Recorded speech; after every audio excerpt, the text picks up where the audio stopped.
mic kecil. Masih. Mhm. Iya, مثل خيار إيه. Ya. بقى.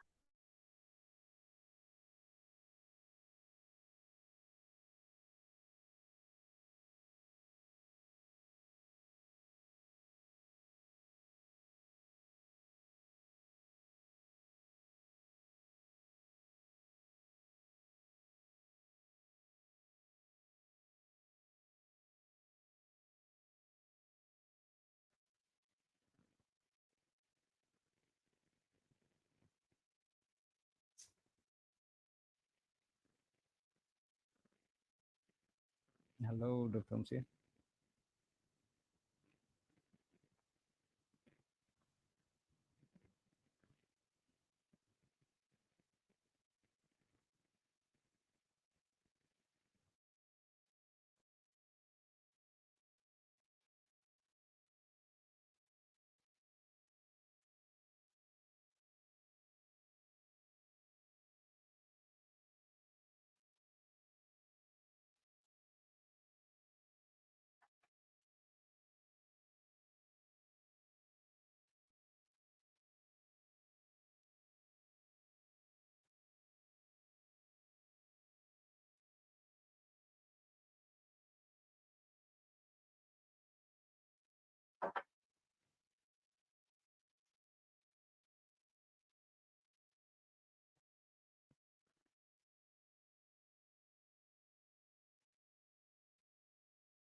Ya, Immediate Gears Let's Hakim.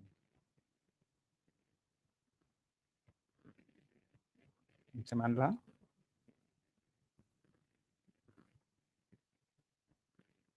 Hello.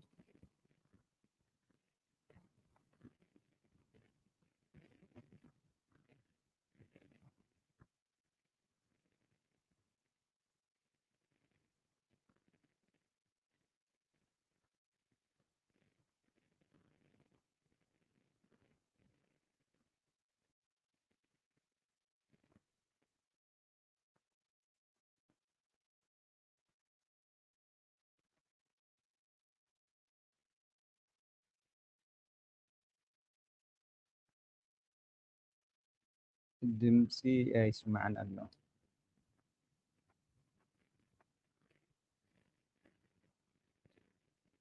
Way volume ke console.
Mm.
مم.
هالو سلام سوري يكرتا اي اد كي قبر كوت صنح نفسي اثينك سمعني صنحكم المسلني سمعك الله سلامون انميت الله ميله ጽቡቕ ኣሎ በኣይ هو اوكي دقيمه سوري يغلطا اثينك اي تخون صنح نفسي بعلي بتعامي زمسجن ابزلوم مشت غزيهم وسيدكم ابزي حزبنا نختحجزو مالتي سلامون كمو ابت ناي مياخا سلتنطف بزعبا زيتات اصبيكا لمد سلازلكا بعبي اميلها بتعم نمسجن اي ثينك كاب لبين لعلي ابز قريب كين حزبنا نختحجزيو حزبنا نختمهريو ناي بزح عمتات لمد زلكي ناي ودخ كله نزي حيسك بزمقرابك بتعم اذا مسكن زي فيديو اوروب انتروداكشن كنرص هنا حجي كن ناباخا غودفو سلامون بعبي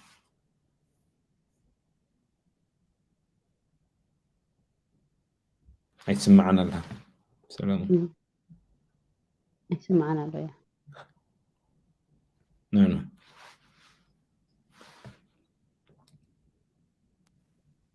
حجها حجي ماتيها هو تصبو مجمريا أنا خدتهم دكتور بسيكم وميلي يمسكنكم أبدي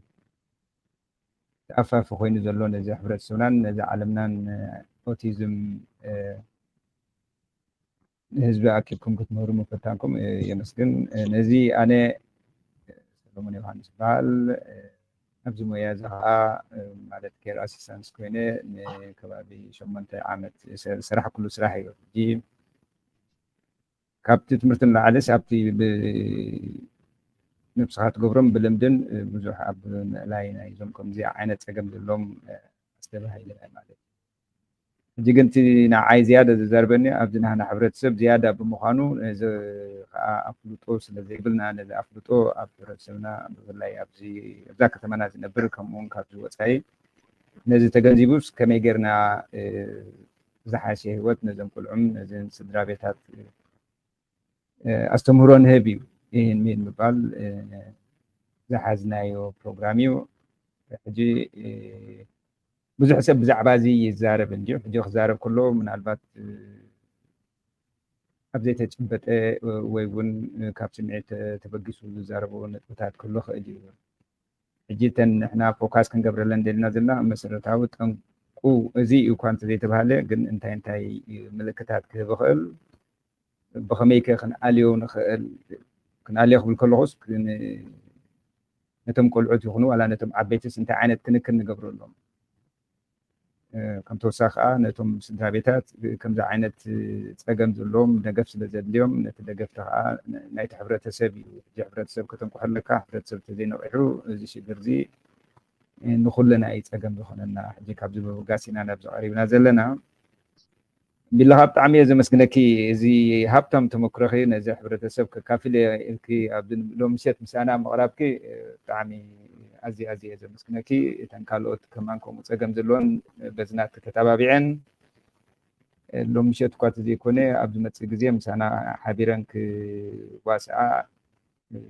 በዚ ኣጋጣሚ ፅውዕ ከምኡ ከዓ በርክቶኻ ዶክተር ሙሴ ነዚ ፕሮግራም ንኸነዳሉ ዓብይ ሓገዝ ስለ ዝገበርካልና በዘይ በኣኻ ክንገብሮ ኣይንኽእልና ነርና ስለዚ ንኽልቲኹም ኣዝየ የመስግነኩም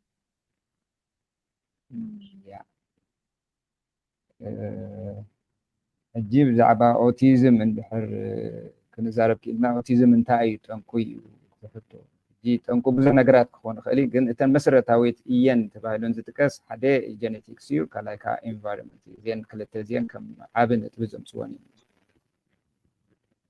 ካብኡ ፍልይ ዝበለ ግን ኣዛረብ ዝኾነ ሎሚ ምሸት ንዓና ብፍላይ ከዓ ነዚ ሕብረተሰብና ኦቲዝም እንታይ እዩ ዝንገር ክስታይ ከም ዘለዎ እዚ ሓደ ብስትረስ ዘለዎን ኣዴታት ክመፅእ ይኽእል ማለት ኣብ ግዜ ጥንሲ ዝርአ እዩ ሕጂ ኣብ ግዜ ጥንሲ ዝርአ እቲ ስትረስ ናይ ታደ ናብቲ ቆልዓ ክሓልፍ ይኽእል እዩ ብፍላይ ኣብቲ ደም ዝርአ እቲ ሃይ ፕሮቲን እንድሕር ፀኒሑ እሱ ላይክሊ እዚ ቆልዓ እዚ ኦቲዝም ክህልዎ ክእል እዩ ሕጂ ነዚ መን ይርድኦ እዩ ትሕቶ ዘሎ ሕጂ ኣብዚ እንድሕር ከምዚ ዓይነት ኩነታት ሃልያ ታደ ወይ ከዓ ኤርሊ ሞርኒንግ 6 ዝብልዎ ሃሊዋ እንድሕር ብርቱዕ ትቁንዘ እንድሕር ኮይና እቲ ዘለዋ ዝመፅእ ተምላስን ገለን ተኣሲድ እዚ እውን ኣፌክት ክገብር ክእል እዩ እዚ ዓይነት ጠባያት ኣለዎ ሕጂ ነዚ ዓይነት ጠባያት እንድሕር ካብ መጀመርያን ፈሊጠኖ እተን ኣዴታት ሓደ ነገር ክገብራ ክእለን ማለት እዩ بعابي وخا دحان لو مشيت بسم الله نزارب سلازونا كامل لها كاب تمكران كاب دهاسيسا زرخوتون هبتم تمكرو سلازلوا نزي هبتم تمكروزي كمي مخانو مساء حبيرنا عندو سينا الذي نتوم تكاتتنا دقي موني مسكنكم حراي دكتور مسيس بوغن كاخن Well, I think it kind of خلو. I think ميل بعابيو نقرنا تزبالة زخين سمعني لك كم زبال كايو up to detail أتينا research كن قبرين قلنينا من عند متزرلو كنا تعرف جزين درلو مالتي جن كم يجرنا نتهزمنا نمهرو إذا فيديو هن رياض أنحنا خا تيوم كم عينة أوتيزم درلو مس أنت خو قبرو خلو بزبال حسابي so أوتيزم هاللي هو مالت حرسب disable مالت كويني كونن بزح عدل شل زرلوهم نزي خاط عندي زمتعنا زرلو كابت حبرة اسمنا خا تناي vaccination زوجو سب كوجارو يوجا عند على بزح شجر سلاس فتر سلاس زرلو نزي إتات كنبره هيلنا إنامو I think تي كندجن ناي ملو ناي بزح عمتات لمدو زرلو ميل لخت نقر الناس لزخونت نا تزرلو حتات لا قربنا قريبنا يزلنا من ناوتاتنا هذا حاشة مثلا ميل بتعمي إذا مسجنكي دقيمة نهز بإيريكا تتسيوم بعلق introduction تغير كلنا حاز بلد سهنيرو من مخانكي انتاي تنات كدليت بتعمي مالسي ولا كزاربو كله خري او تزلك سي نرس الدكتور في نوي عمتات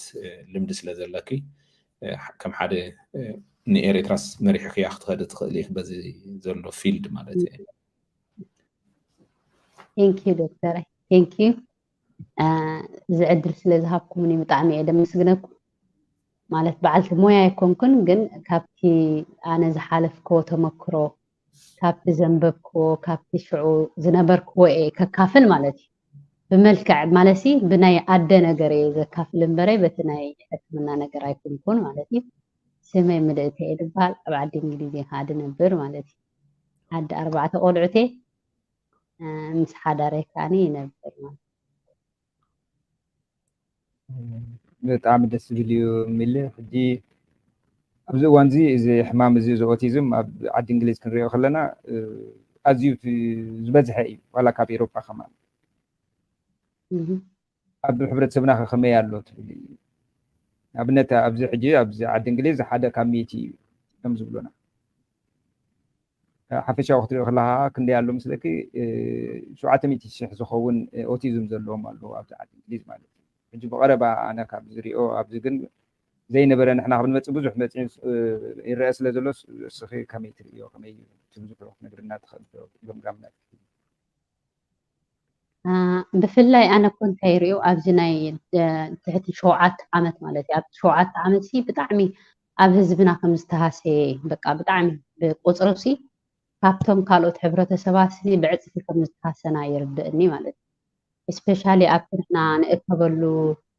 تمرت ديو أبقى ورايا ديو قال لك كلها قصرسي إن ده بزح بتعمل بزحو أسكاف كوين له أتأفلت أنا ها ولاتي بفرحيكو أب درجة أب حدا جزا ولا إتوسي أقرب بيتكا أكبابها بيت سبكاس لزقنة أتسب أتي شم أتي إنتاي مهانو قال تردي ولو جن أبجزو كأتو أيدين مالسي ولا أبتجزو أتي وسي عفو خيوت أي مالت تحردي تزاري ولو زمحرو كوين يسمعو مو يعبطو حجس بطعمي أب حبرة السبنا تهاسي لو ككل حبرة السب كوين يسمعني أنا حريق له أبتنا خدلو تمرتون درجة 10 كاب 10 تقلت قلعت سني يهسيو إلو ما بتنا إرتاوانسي السنة صنعت قبل قبرؤس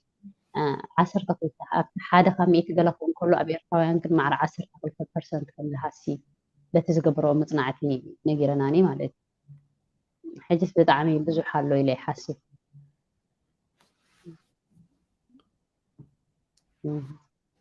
يا أزيو أسكافي وخنز قطري كاب عصر تخلط حد قال له مالت أزيو عبي قطري جينا ذكرت سمنا أزيو أوتيزم كم زلوا وده وين تايم اللي كتاتري أخاف تمجمع قلت في كارو هتلاليو أو كتلالي تخلي خاجن أفتنا هنا زي حكي حش اسم كمان بجوبه أتفلتوني أنا تفلتوني بركل ولا تماهيرو يقول لك اللقسي جن أيفلت قون بقى تسمسي كفلتوي كألفون قدمي زنبرة بزوج سبعير أخون نعاناسي كبير زبالة نيرو مالت بتشم كمان سي أتليس نزحل فليب كايو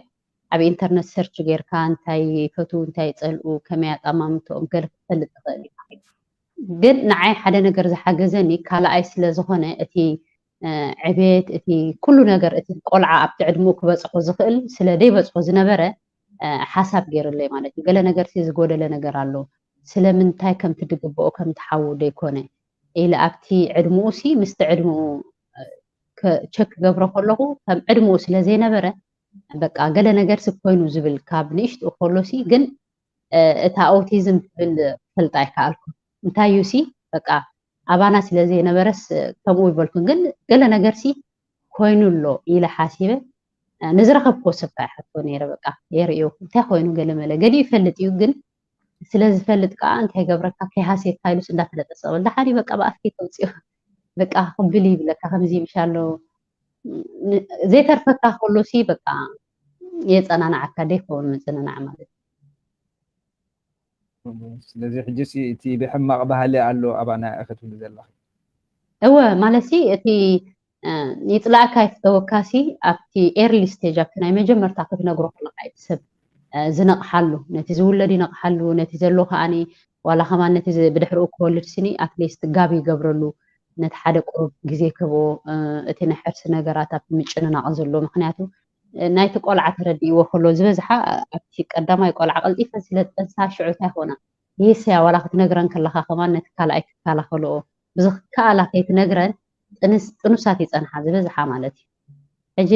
ትፈርሐን ሕጂ እቲ ቀልጢፍካ ምንጋርሲ ንኩሉስ ፅቡቕ እዩ በቃ ነቲ ቆልዓ ክሕገዝ ነቲ ኣደ ከዓኒ ሓንሳብ ንዕኡ ጥራይ ልኮ ኣፍተር ክትገብሮ ከዓ ግዜ ትረክብ ማለት እዩ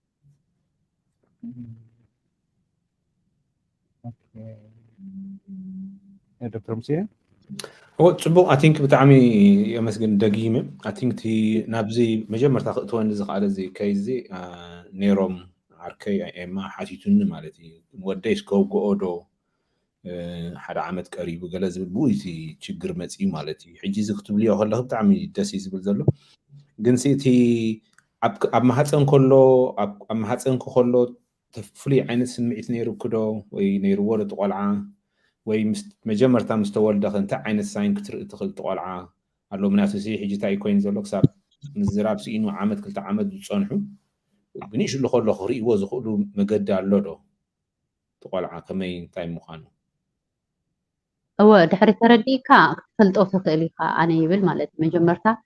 ኣብቲ ክውለድ ከሎ ናይቲ ዝበዝሐ ርእሶም ዓብዪ ይውለድ እዩ እቲ ርእሶም ሲ ቁሩብ ሳይዙ ስጋብ ዓመት ዝኾኑ ሲ ኣይስተኻኸልን እዩ ዕብይ ዝበለክ ኣብ ማራ ዋላ ዕብይ ኣይበልስኒ ዓብይ እዩ ስጋብ መፂኻ ተኸታትል ርእሱ ዕብይ ዝበለ ይፀንሕ ማለት እዩ ገሊኦም ኣብ ከብዲ ከለዉ ይሕሮም እዮም ገሊኦም ከዓ ምስ ተወለዱ ኩሉ ዘዝተፈላለየ እዩ ማለት እዩ ግን እንድሕሪ እቲ ቪድዮ እንዳረኣኻ ገለ እንዳረኣኻ ተፀኒሕካ ግን ኣብ ናተይ ትሪኦ ከለኹ ርእሱ ዕብይ ዝበለ ነይሩ ዝተወለደ ማለት እዩ ብዙሕ ከዓ ቦሚት ተምላስ ይገብር ነይሩ ዝተወለደ ሕጂ እቲ ምልክታት ግን ክረአ ይኽእል እዩ ምክንያቱ ከም ቆልዓሲ ውልድ ምስ በለ ዝኾነ ቆልዓ ውልድ ምስ በለ ከምዚ ጨጉሪ ናይ ኣዲኡ እዚ መልጎማ ክዳንካ ደሎ ንዝሓልፍ ነገር ንዘንፀባረቕ ገለሲ ቁልሕልሕ ይብል እዩ እሱ ግን በቃ ከምዚ ዓደል ፈዋሲ ንሰማይ ወይ ከዓ ናብ ገለ ዓይኑ ይጥምት ከምዚ ሕውዝውዝ ዝበለ ትእዛዝ ከምዚ ዝሰተየ ሰብ ምሻሎ እቲ ዓይኑ ሲዓተ ማእከል ጥራይ ከምዚ ውርሕርሕ ይብል እምበር ናብ ሓደ ነገር ሲ ኣተኪሩ ኣይጥምትን ሕጂ ሕጂ ክትሪኦስ ዋላ 10 መዓልቲ ከሎስ ኣብቲ ኣብ ሕቑፎ ዲኡ ከሎስ ይርድእካ በቲ ኣጣማሙ ጥርጣረሲ ሓድረካ ይኽእል እዩ ሽዑ እንዳዓበየኻ እቲ ሳይናት እንዳበዝሐ እቲ ኢዱ ፈርፈር ምባል እቲ ዓይኑ እቲ ኣፍልጦ ናይ ከባቢኡ ከዓኒ በቲ ዕድመኡ እንዳወሓደ ይመፅእ ምክንያቱ ባህልና ብጣዕሚ ፅቡቅ እንዲ ኣብ ኤርትራ ሲ ኣነ ሕጂ ብዙሕ ኣይብሎን እየ ነይረ መጀመርታ ቦኳር ክትወልድ ከላ ናብ ኣዲኣ እያ ትኸይድ ሕጂ ኣዲኣ ከዓ ክትሕግዛ ከላስ ኩሉ ነገር እዚታት ስለዝሕግዘን ቀልጢፈን ክፈልጥኦ ክእላ ቀልጢፈን ከብሎ ከላ ኣብ ስደት ግን መብዛሕትአን ደቂ ኣንስትዮ ወይ ዘም ሕጂ ስፔሻል ኣብዚ ያንግ ጀነሬሽን ዝስደድ ዘሎ ብዙሕ ችግር ዘጋጥሞ ሕጂ ካብ ንሽሉስ ክረኽብኦ ክእላ እየን ክፈልጥኦ ክእላ እየን ሓገዝ እውን ክረኽባ ክእላ ማለት እዩ ነገር ትብልዮ ዘለኺ ሕጂ ነዚ ተወሳኺ ሕማም ንኸይመፅእ ወይ ዝበርትዕ ንኸይኸውን እንታይ ክገብራ ክእላ ኣብዚ ሳይን ዝክሪኦ ከለዋ እንታይ ኣሎ ኣድቫይስ ክትህብዮ ትኽእል እዩ ሓደ እቲ ዝኾነ ንቡር ዘይኮነ ማለት እዩ ንቡር ዘይኮነ መጀመርታኣቶ ኮይና ታደ ቆርብ ክትሰት ትኽእል እያ ማለት እቲ ቆልዓ ከመይ እዩ ኣይትፈልጦን ኢኻ መጀመርታ ዝወለደ ማለት እዩ ኣካልኣይ ገለ ምስቲ ቀዳማይ ስለተወዳድሮ ይርዳእካ እዩ ኣትሊስት እንድሕሪ ኣብዚ ሕጂ ግዜ ሲ ኣትሊስት ሰብሲ እቲ ሽም ናይቲ ሕማም ፈሊጥዎ ኣሎ ማለት እዩ ሕጂ ብዙሕ ምልክታት ኣሎ ሓደ በታ ዓይኑ ኣሎ ካልኣይ ከዓ ድርቀት ኣለዎም ብርትዕ ዝበለ ድርቀት ኣለዎም እንደገና ከዓ ሓሳስያ ወይ ከዓ ኤግዚማ ኣብቲ ገጾም ኣሎ ሕጂ እዚታት እዚ ሲኒ በቃ ማስት ወይ ናብ ኣለርጂክ ወይ ከዓ ናብ ኦቲዝም ይምዕብል በቃ ከምዚ ሪኣክሽን እዩ ኣብ ንእሽሎም ከለዉ ዲኹም ጅምሮም እወ በቃ ኣብ 2 ወርሒ ምስ ተወግኡ ገሊኦም ከይተወግኡ ከብዲ ከለዉ ድዮም ገለሲ ሓሳስያ ምሲሉ ጅምሮም ኣሎ ሕጂ እቲ ኩሉ ሓሳስያ ዘለዎ ኦቲዝም ኣለዎ ማለት ኣይኮነን ግን እተኽእሎታት ናብ ምምዕባል ኣሎ ዝበዝሐ ኣብቲ ሓደ ቆልዓ ዋላ ከምኡ ይበል ነቲ ካልኣይ ቆልዓ ከጥቆ ይኽእል ሕጂ ሪኣክሽን ገይሩሎ እቲ ቫክሲን ኣብቲ ቆልዓ ማለት ወይ ከዓ ድርቀት እንተልይዎ ከዓ ወይ ናብ እቲ ድርቀት ከዓ ምስኡ ዝተኣሳሰረ እዩ ዝበዝሐ ኦቲዝም ዘለዎ ቆልዓ ድርቀት ወይ ኣለዎ ወይ ከዓ ኣለርጂክ ዘለዎ ቆልዓ ድርቀት ኣለዎ ኤግዚማ ኣለዎ እዚ ሕጂ ዝተኣሳሰረ እዩ ሕጂ ቅድሚቲ ናብ ዓብ ነገር ምምዕባሉ ኣብቲ ቆልዓሲ እዚ ኤርሊ ስቴጅ ከሎ ናይ መጀመርታስ ከምዚ ዓይነት ሪኣክሽን ኣሎ እቲ ኣብ ገፁ ኣብ እዳው ዝገብሮ ምንቅስቃስ ኣብቲ ናይ ዳይጀሽን ሲስተም ናቱ ኣብቲ ስርዓተ ምሕቃቅ መግቢ ከዓ ድርቀት ይገብረሉ ገና ምግቢ ከጀመረ ማለት እዩ እንደገና ከዓ እዚ ሓሳስያ ከዓ እዚ ኤግዚማ ዝበሃል ከዓ ኣብቲ ናይ ቆልዓ ከሎ እዚ እንድሕር ርኢኻሲ ዋላቲ ክታበትሲ ፀኒሑ ክገብሮ ይኽእል እዩ እንጂ ስፔሻል ኣብ ዓዲ እንግሊዝ ናይ ግድን ኣይኮነን ደሎ ማለት እዩ ፀኒሕ ኢሉሲ ኦኬ ሶሪ እዚ ስምዒት እዚ ክመፅኦም ከሎስ ኣብ ክንደይ ወርሒ ኣለዉ ዕድመኦም ዋላ ውሉድ ኢሎም ቆልዑት ጅምሮም እዩ ገሊኦም ሕጂ ዋላ ውሉድ ኢሎምሲ እዚ ሓሳስያ ኣለዎም ሓሳስያ ደይኮነሲ እዚ ኤግዚማ ነፍስኻ ድረቕ ዝሕብለካ ማለት ሕጂ ከምዚ ዓይነት ምልክት ተልይዎምሲ ፀኒሖም ከኽብዎስ ይኽእሉ እዮም ሽሩ ምስ ኮኑ ቆልዓ ዕብይ ቁሩብሲ ዕኹኽ ምስ በለ ገለስ ከተኽብዎ ትኽእል ኢኻ ዝግድደካ ሰብ የለን እቲ ዘለካ መሰል ኣብቲ ዓዲ ጥራይ ክትፈልጥ ኣለካ ይብል ሕጂ እቲ ኣብ 2 ወርሒ ድዮም መጀመርታ ቫክሲን ዝገብሩሎም ሓቂም ዝተወለደ ቆልዓ ነኖ ሓደ እቲ ፍሉ ቫክሲን ኣደ ትውግኦላ ህደይ ተወግኦ ሕጂ እሱ ፅቡቅ እዩ ማለት ናይ ግዴታ ኣይኮነ እሱ ነፍሰ ጡር ከላ ትውግኦ ዋላ ምስ ወለደ ቆልዓ ነፍሰ ጡር ከላ ትውግኦ ኣሎ ብድሌትካ እዩ ተወጋ ይብለካ ገለ ሰብ ከይደለየ ይውግኦ ገለኻ ከይተሓመም ሰዓል ኢልካ ከዓ ኣነ ሕጂ ተወግአ እዮ ማለት ዳሕራይ ምስ ሓረሰት ከዓ ኣብቲ ሆስፒታል ከላ ቪታሚን ኬ ኣሎ ሻዕሻዕ ካብ ከብድኻ ምስ ወፀ ብላድ ክሎቲን ገለ ነቲ ምርጋእ ደምሲ ክጠቕሞ ኢሉ ዝውጋእ ኣሎ በድሕሪኡ ከዓኒ ፒሲጂ ገለ ዝበሃል ኣሎ ኣይ ቲንክ ንፀለምቲ ጥራይ ዝውጋእ እዚ እንታይ ዝበሃል ሕማም ሰዓል ዓባይ ሰዓልሲ ካብ ሃገርኩም ከይተምፁ ወይ ከዓ ቤተሰብኩም ምስ መፅኹም ከየብልዎ ኢሎም ካባኻ ወሲደን እየ ዘውግኦ ኣይትሪኦን ኢኻ ንኻልእ ዓሌት ኣይውጋእኒ ነቲ ፀሊም ነቲ ዝገይሽ ሰብ ጥራይ የውግኦ እሱ ኣብ ሆስፒታል ከሎ ማለት እዩ ቅድሚ ምውፁስ ኣብኡ 2 መርፊ ይውጋእ ምስ ወፀ ሽዑ ድሕሪ 2 ወርሒ ይጅምርቲ መርፍእ 2 ወርሒ 4 ወርሒ ዓመት እንዳበለ ሕጂ እዚኢታት ኣቮይድ ማሲ ንኸይትውጋእ ወይ ንኸይትውግኦ ነቲ በይቢ ክትገብር ትኽእሎ ይትኽእልን ዋላ ከመይ ትርእዮ ትናትካ ሓሳብ ነቲ ትኽእል ኢኻ ወልሓንቲ ማለት ሲ ስጋብ ሕጂ ሰብ መጀመርታቲ ናህና ሰብ ፍርሒ ኣለዎ ማለት ሲ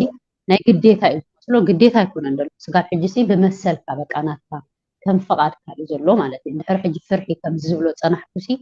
ኤግዚማ ዓይነት ድርቀት ዓይነት ዝኾነ ኣብ ውሽጥኻ ተኣዲ ፍርሒ እንተልይዋ ስኒ ክትጥንቀቐሉ ኣለዋ شعو أبتزقسنت له قربها دحري فيزيكال تقول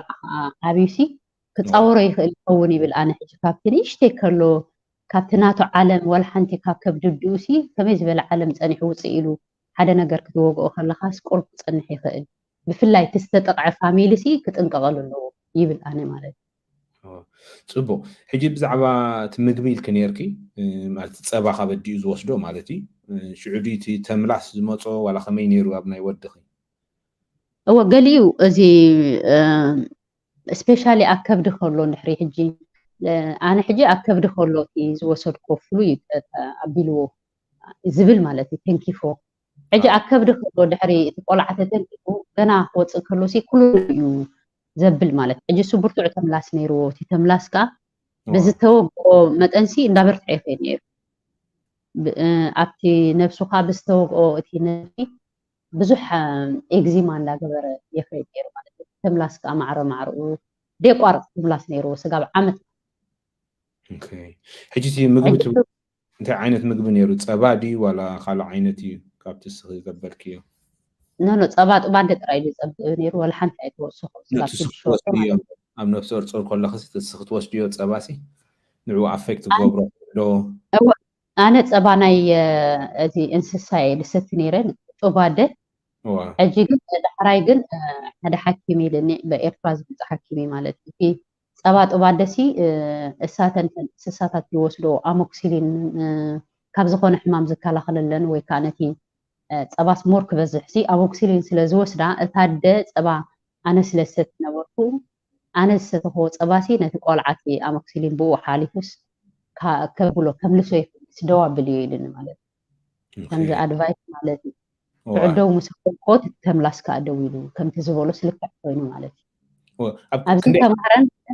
كندي عمت نيرو بيبينات كشعو أب كندي ورح نيرو أب عمت سقاب عمت بقى برتع تملاس نيرو بقى زي قوار تملاس نيرو أب عمت جن السؤال أدفايس مسابني نورمال الدويلة تملاس دويلة أتي نورمال لايف كتسيلو مالتي اوكي كمزي اورجانيك صبا غلا خصتي فتين كدو ولا خمي تريو وان رخيب كدو نيرو اورجانيك ستنيره كل جزيس اورجانيك صباس اورجانيك نانست اوكي ولا سو سون افكت غبرو خيلو مالت نتي بيبي هو تي فاكسين سالو تي اموكسيلين دوسلو انسساتات سالو ابو كل حدا عندك كل اللي يسيبلو قال جوس قال مسقير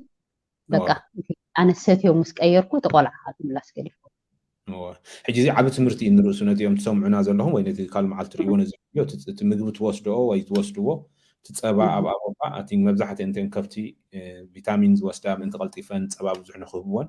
زغبرو بزح نقرا ولا مغب خمان مثالي اب مشلا حجي اب على الجرمن بزح شجر علو مناتو مشلا نخفتي لي يسرح برنسبي لي كونن زرؤو ابزون بزح يقبر مالتي هراي قصلي حجي كابتي ساينز راخيو إذا كله تتعت كتحلف خلقي تمجمر تاخل تسلسة ورحي انتهي رأي كله ودخي سخت الساين كتب لي تخلي ماشي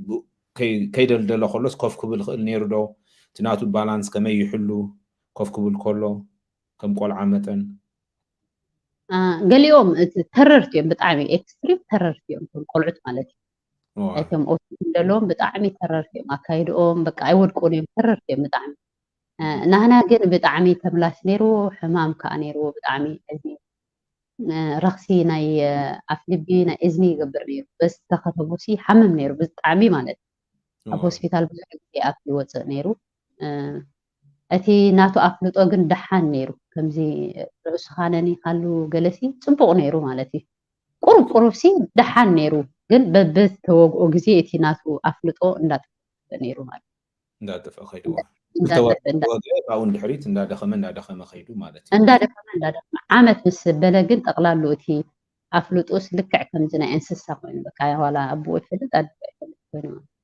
حجي تو فاكسين انت ادفايس تقبر يوم نتيوم زي فولتو وي هو لوم زبلو ناي ماشي تدوس انت انتاي زبالت متن مرفوز وبوخا ببين بزح لو اندي كم تعنتو يزبلكي طقلعه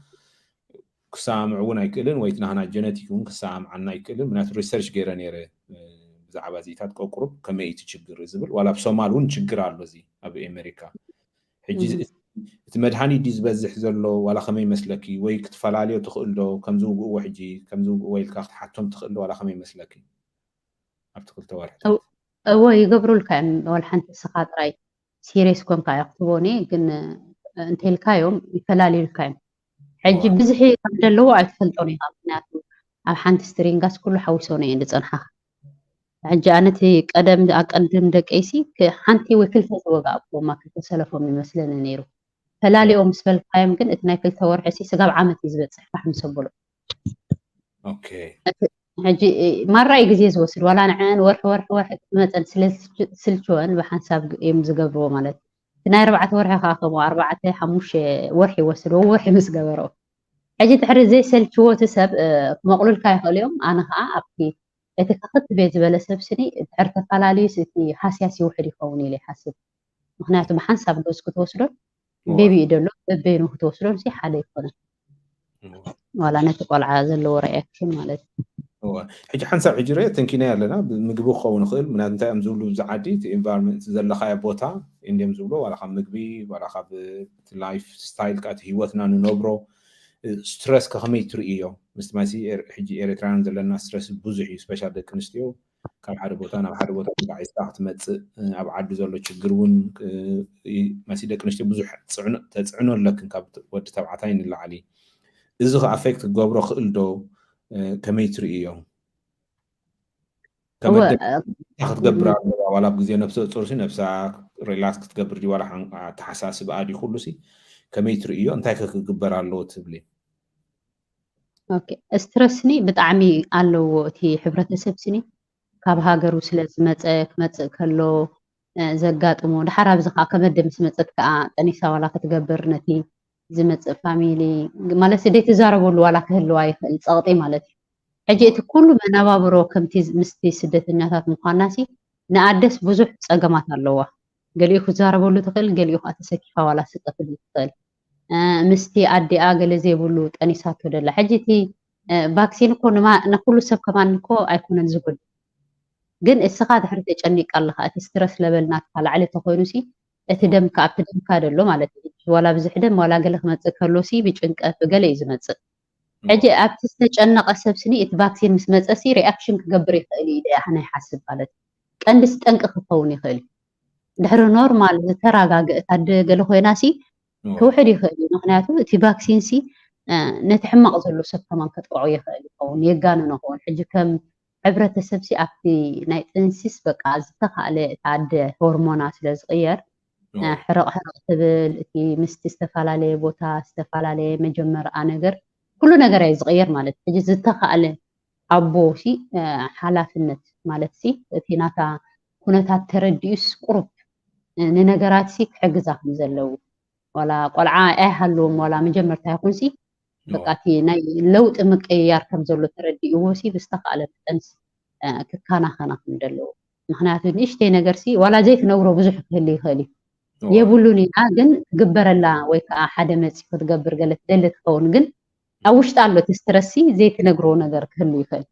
ሕጂ ኩሉ ጠራኒፋስ እዚስ ቀዳምነት ከም ህዝቢ ሲ ክፀልወና ይኽእል ይብል ምክንያቱ እቲ ሓላፍነት ብድሕሪት ዘሎ ዓብይ ነገር ስለ ዝኾነ ንዓና ኣብዚ ክሃሲ ይኽእል ኢለ ይሓስብ ማለት እዩ So to message especially ኣቦ ከም ስርዓት ብዙሕ ግዜ ከጥፍን ብዙሕ ግዜ ቴንሽን ክህባ ንበዓልቲ በይቱ ማለት እዩ ወይ ንዓርኩ ብተወሳኺ ኣብቲ ግዜ ጥንሲ ኡልትራሳውንድ ገይሮም ክርእይዎ ከለዉ ትቆልዓ እቲ ናይ ርእሲ ምግጃፍ ገለ ይርእዩኻ ዶ ዋላ ከመይ ይርእይኽዮ ዕድል ረኺብክ ነርክ ዶ ወይስ ብዙሕ ኣይርእይዎን እዮም ኣነ ከም ዝመስለኒ እቲ ሚዛን ናይቲ ቆልዓ እንድሕሪ ሞር ገጂፉ ጥራዮም ሽኮርያ ከህልወካ ብዝሕ ደም ከህልወካ ምርመራ ዝወስዱ ኣብቲ ናይ ክልተ ወርሒ ከዓ ዝገብርዎካ ቀንዲካ ዳውን ሲንድሮም ከይህልዎ እዮም ምክንያቱ ኣብ 3 ወርሒ ገለ ከሎሲ ክሰድዎ ሰዶ ዲኻ ገሌሎም ዘብልካ ንዳውን ሲንድሮም እዮም ማለት እዩ ንገለ ሰባት ከማናይ ኦቲዝም ወይ ከዓ ዝኾነ ነገር ፀገም ኣብ ከብዲ ኣለዎ ኢሎም ይሓስቡ እዮም ዋላ እቲ ነቲ ኦቲዝም ሲ ገለ ሰንት ከም ዘለዎ ይፈልጡ እዮም اوكي سبعة ካልእ ናይ ርእሲ ግን ጽቡቅ ሓሳብ እዚኣ እንድሕርኩም ዕድል ኣሎ ኮይኑስ እንታይ ዓድል ትህብዮ ነቲ ደቂ ኣዴታት ወይ ነቲ ደቂ ኣንስትዮ ኣሕዋትና እንታይ ክገብር ኣለዎን ወይ ኦኬ ናይ ቋንቋ ችግር ኣለና እንዲ እንታይ ከዓ ዝበሃል ናይ ካልቸር ችግር እውን ኣለና ደፊርካ ራብ ዲ ዋላ ገለ እንታይ ክግበር ይከኣል ኣብዚ ነቲ ኣዴታስ እንታይ ኣድቫይስ ትህብ እየን ኣብቲ ሕክምና ምስ ከዳ እቲ ምግጃፍ ገለ ሬጉላር ክትረአ ፅቡቅ እዩ ምክንያቱ ገጅፍ ክብሉካ ከሎ ሕጂ ንዓይ ገጅፍ ክብለኒ ከሎ ኣቨካዶ ገለት ሃይ ፕሮቲን ዘለዎ ምግብሲ ገድፎ ነይሩ ምክንያቱ ከይዓቢ ስለ ዝፈርሑ ኩሉ ምርመራ ይገብር ከምዚ ከይተማዕበል ኣብ ግዜኻ ክትመላለስ ፅቡቅ እዩ እቲ ናይ ዳውን ሲንድሮም ክንሰደልካ ገለ ዝብልካ ግን ከባድ ኣዴኣ ሻሎ ከም እምነት ኣሳ ባዕላ ክትስና ደለዋ ዓንጎላ ቴንትን ግፋ ምሻሎ ህይወት ስለ ዝኾነ ከም እምነት ናታ ክቅበላ ደለዋ هراي صبو هراي اوكي حجي كم زم داخل خلو اب كل تورحي اب 3 ورحي اب 4 ورحي انتي ريخي نت نجر مور كتغنزبيو خيلكي كم يخري خيوت بروجرس دحر 4 ورحي دحر 5 ورحي دحر 6 ورحي انا قرب مش قال نجر ديلي ناي زحل خمزلو يردن معرخهم اوسي اي مثلا اجتي فيزيكال سو كمتم اوتيزم دلو قلعتها دلدلاتات يم بطعمي قويتي ام قال سو انصار زحل ينيرو مالتي كمزي كوفي لوسي سقع 10 حدا ورح قال كوفي زبل بري خيدا نبره اب عامتن 5 ورح لارقاي يفيد مال قال يمكن نطفات بطعمي ولا سبعي قوي يعرفوا من دلدلاتات يم حجي كله سي يفلالو يوم مالتي في اوتيزم سي كمزي حدا عبع عن كيلندي قاليو لك عبت سنتر يركب مالتي بطعمي هاي زخونه مالتي قال لي عبتي تفتح عنك بقى نشتي تنكفو اجي كل حدا عينتي بتاعت ايت جاجاي تقبروني هاجن بب متانتي مهرمتو تستهارمو جن بو لو تمصير دحر سرح قالوسي اتي اب سنتر دلو بطعمي زتاسي نعو سلا لوط ديم سلا دي سرحالوس نعاي سرحالين مالت هيكون اجي سبت ቆልዓስ ከምቲ ዝተሃረሙ ግዜ ዝወስድ ንእሽተይ ድሕሪ ኮይኑ ቀልጢፉ ፕሮግረስ ይገብር እንድሕሪ ብጣዕሚ ተሃስዩ ከዓ ቴክስ ታይም ማለት እዩ 13 14 ከሎ ክዛረብ ይኽእል ግን ኩሉ ግዜ እቲ ትገብሮ ሲ በቃ ንበይንኻ ምዃንካ እምበር ናይ ካልእ ሰብ ርኢኻ ንሱ ከመዕብል ንስኻ በቃ ነናቱ እዩ በቃ እቲ ኣርእስቲ ሲ እቲ ሓደ ዓብዒ ዓንኬል ዝሓዞ ስለ ዝኾነ በቲ ሰብ ርኢኻ ሲ ተስፋኻ ቆሪፅካ መስራሕ ክገድፎ የብልካ نناتهم ينبقى ززت الحلالي حدا مرة زوسدالو حدا خا قلتيف أول في مجبي تقلم سكيرو لها قلتيف تشنج دم سالو قلنا كله سي تسرح لك سقاب زكا على قبرو سقاب سي تسرح لك اوكي مش فلت كخنتاي انتاي جيركي اي نو بزح ريسيرش كتقبري جميل كده حراي تفعلالي نقرات اب اونلاين اتي دي وي تفعلالي كورس دي وي كورس مالتي يكون زر اخيو زغبوركيو نقرز انتاي الله حجي درجات عمت قال مسوقاكو كمزي فولي زخونه لوطي يمسيو مالسي معلتات قال اي وسدت قطتاسي ولا ابهروس بقى كمزي اكشنو كوفي لقال كله حرر لي بكي بقى صغيبوسي كمزي قلت تبلو بقى بطعمي بكي بقى ليتي يجي كدقس ديك الكوينو ليتي يدقسني بطعم كاتو بخات وص بخات بزي ريزن بقى حجي ناي جلسه مش بخات زي بلو مالو الحنت صقم زي بلو تراي دي مسمعطا ناي قاليوم بالدس بولو منقد خودنبر والحنت بقى مش افتي ناي بيهيفر تدي كوينوسي بخات زي بلو كال قال صقم زي بلو ناتو كا انصاري نيرو ابخات اي بخات كاي بخات دقس بخات ليتي بخات ويكا قطف اسادن لي بقى بخات نيرو مالت دبرتو نيغورو مالت ازي حجي فاكسين مستوى مالت دي هو تبخات نيرو يفعقن قديدو مالت تبخات نيرو بقى هن دبتسي ابزتو قولس بخات نيرو دحارقن انت خوينو تيناتو اويرنس افلطو تفيو كمزي بحقوق دقيسوسي نلعلس نيشتي سعر بقى سعر نتا سعرس فرق ساعات قال نقص يبل ري انا تا سعر بقى ديتو شعو منالو ادبيو منالو بقى ابو يجي ترديني كده تشم طفين مالت انتايو تشمسي فلطو ايفال مالت بقى حاتيته لملس تا شمسي زنغرني سينا مالتي دحراي انا حنت حنتي معلتي تا شم مستزاربت ناي غالي قال مسبلت بقى تا سم طراي كاو سيده مسوسدكا ريسيرش غيره هو اوكي شعور ريسيرش جيره ريسيرش مس جبركو مسناي حدا دكتور جوين جيره مثلا حنت جوين جيره مصحف غزي ከምዚ ብኢዚ ነገር ኣይረኣኹም በቃ ብዕቱብ ክከታተሎ ጀሚረቲ እንታይሲ ከማዕብሎ ይኽእል ቀጥታ በቃ ሕጂ ክቕበሎስ ግዜ ኣይወሰደለይን ምክንያቱ እቲ ናህና ሕብረተሰብ ቀንዲ ዘሸግሮ እንታይ ሕጂ ብፍላይ ዘይፈልጥ ሰብ የለን ይብል ኣነ ግን ንነፍሲ እዩ ትስዋ ንነፍስኻ ትስዋ ደይተርፈካ ከሎሲ ሓስብካያ ትነብር ኣብኡ እኮ ኢኻ ትነብር ዘለኻ ግን በቃ ብዝፈለጥ ቃሉ መጠንሲ ክትሰርሕ ኣለካ ስቂሉ ድመፅእ ነገርሲ የለን ከይሰራሕካሲ ለውጢ ኣይመፅን እዩ ኣነ ሽዑ ቀጥታ በቃ እንታይ ክገብሮ ኮፍ ክብልሲ ኣይደለኹን በቃ ብፍላይ ካሽ ምስ ፈለጥ ኳ ድረኣኽዎ ድሰማዕኮ እየ በቃ ዕሙቕ ኣቢለ ሪሰርች ይገብር ምስ ይመሃር መፅሓፍ ገዚአ የንብብ ሽዑ በቃ እቲ ለውጢ እንዳመፀ መፅኡ መግቢ ይገብረሉ ነይረ ኤክሰርሳይዝ ይገብረሉ ነይረ ንፋስ ደሞ ኩሉ ነገርቲ ዘበልናዮ ስኒ ክንሰርሕ ጀሚርና ቆልዓ ማለት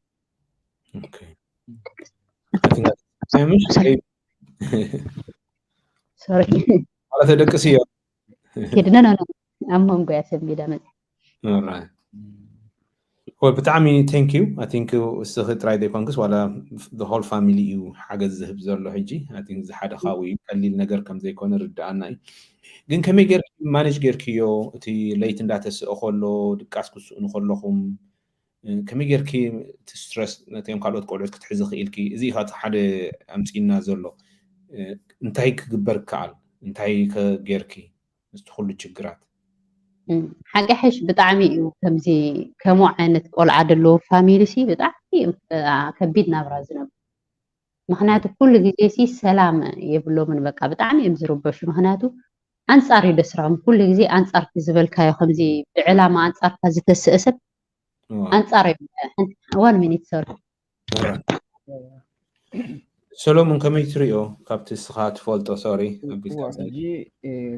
ክልተ ነገር ኢና ክንርኢ ንኽእል ናይዚ ኦቲዝም ክልተ ነገር ክብል ከለኹ ሓደ ካበይ ይጅምር እዩ ካበይ ይጅምር እንድሕር ኢልና ካብ ግዜ ጥንሲ ማለት እዩ ታደ እንድሕር ሃይ ስትረስ ነይርዋ ናብኡ ክሓልፍ ይኽእል እዩ ሕጂ ህፃን ክውለድ ከሎ እቲ ዝምገቦ ምግቢ ናቹራሊ ፒዩሪ ወላ ሓደ ፀገም የብሉ ናይ ኣደ ክምገብ ከሎ እዚ ዝበዝሕ ግዜ ዝመፅእ ናይ ነድሪ ነቲ ቆልዓ ኣፌክት ዝገብሮ ናብ ኦቲዝም ዝኸይድ ዝበዝሕ ህፃናት ኣብ ካልኣይ ዓመት እዩ ዝጅምሮም እቲ እንታይ ክትብሎ ውፃእትን ዝድርቀትን ምክንያቱ ይቕየር ኣሎ እቲ ካልእ ምግቢ ዝመፅእ ተወሳኺ ምግብታት ፎርሙላ ዋንበሎ ዋላ ካልእ እዚ ንቆልዓት ዝወሃብ ምግብታት ኩሉ ባህርያዊ ይኮነን ነቲ ህፃን ክሳብ ዝለምዶ ግዜ ስለ ዝወስድ ሕጂ እዘን ዝተፈላለየ ዓይነት ትርኢታት ኣለርጂ ኣብ ነብሱ ክመፅእ ይኽእል እዩ እዚኣ ማክበፅንሐ ኣብዚ ቆርበቱ ዝወፅእ ኣብ ገፁ ናይ ድርቀት ዝትነድሪ ናብኡ ከይድ እንድሕር በዚሑ እዚ ነቲ ቆልዓ ኣፌክት ገብሮ ሕጂ ኣብ ደም ከዓ ሜርኩልን እንድሕር ሊድ ዝበዝሖ እንድሕር ኮይኑ ከዓ እዚ ዝለዓለ ካብቲ ኖርማል ህፃን ናይ ዝለዓለ ዕድላት ኣብ ኦቲዝም ክህልዎ ይኽእል እዩ ማለት ሕጂ ኣብዚ ደረጃ እዚ ክፍለጥ ኣይክእልን ዋላ ተናዴታት ግን ሂንት ክኸውን ዝኽእል ምናልባት ምስ ተወለዱ ቆልዓ ኣጋጣሚ ካብቶም ገዘፍቲ ርእሶም እንድሕር ኮይኑ ዝኾነ ቆልዓ ናብ ኣዲኡ ዝሕቀፍ እዚ ናብ ኣዲኡ ኣይሕቀፍን እንድሕር ከምኡ ዓይነት ፀገም ኣሎ ወላ ሓደ ሪኣክት ዋላ ምስ ኣዲኡ ኣይገብርን እዩ ከምዚ ክትገልፆ ፀንሐት ሚሊ በዚ ላዕሊ ዝኾነ ነገር እንድሕር እዩ ምስ ኣዲኡ ዘይኮነ ፀገም ኣብታ ሓንሳብ ዝረኣያ ፎካስ ኣብኣቱ ዘይኮይኑ ኣብ ካልእ ኣትኪሉ ዝገብሮ ምንቅስቃስ የብሉን ሕጂ ኣብዚ እዩ እቲ ወለዶ ክፈልጥ ዘለዎ ኣብዚ ደረጃ እዚ ኣብዚ ኤርሊ ስቴጅ እዚአን እንድሕር ሪኡ ምስ ዓበየ ግን ዘምፅኦ ሚሊ ካብቶም ኩራ ነገረና እያ ተወሰነ ኣለዋ ኢንተራክት የብሉን ኣይ ኮንታክት ይገብርን እዩ ዳዎም ፍሊፕ ከምዚ ናይ ምግባር ባህሪ ኣለዎም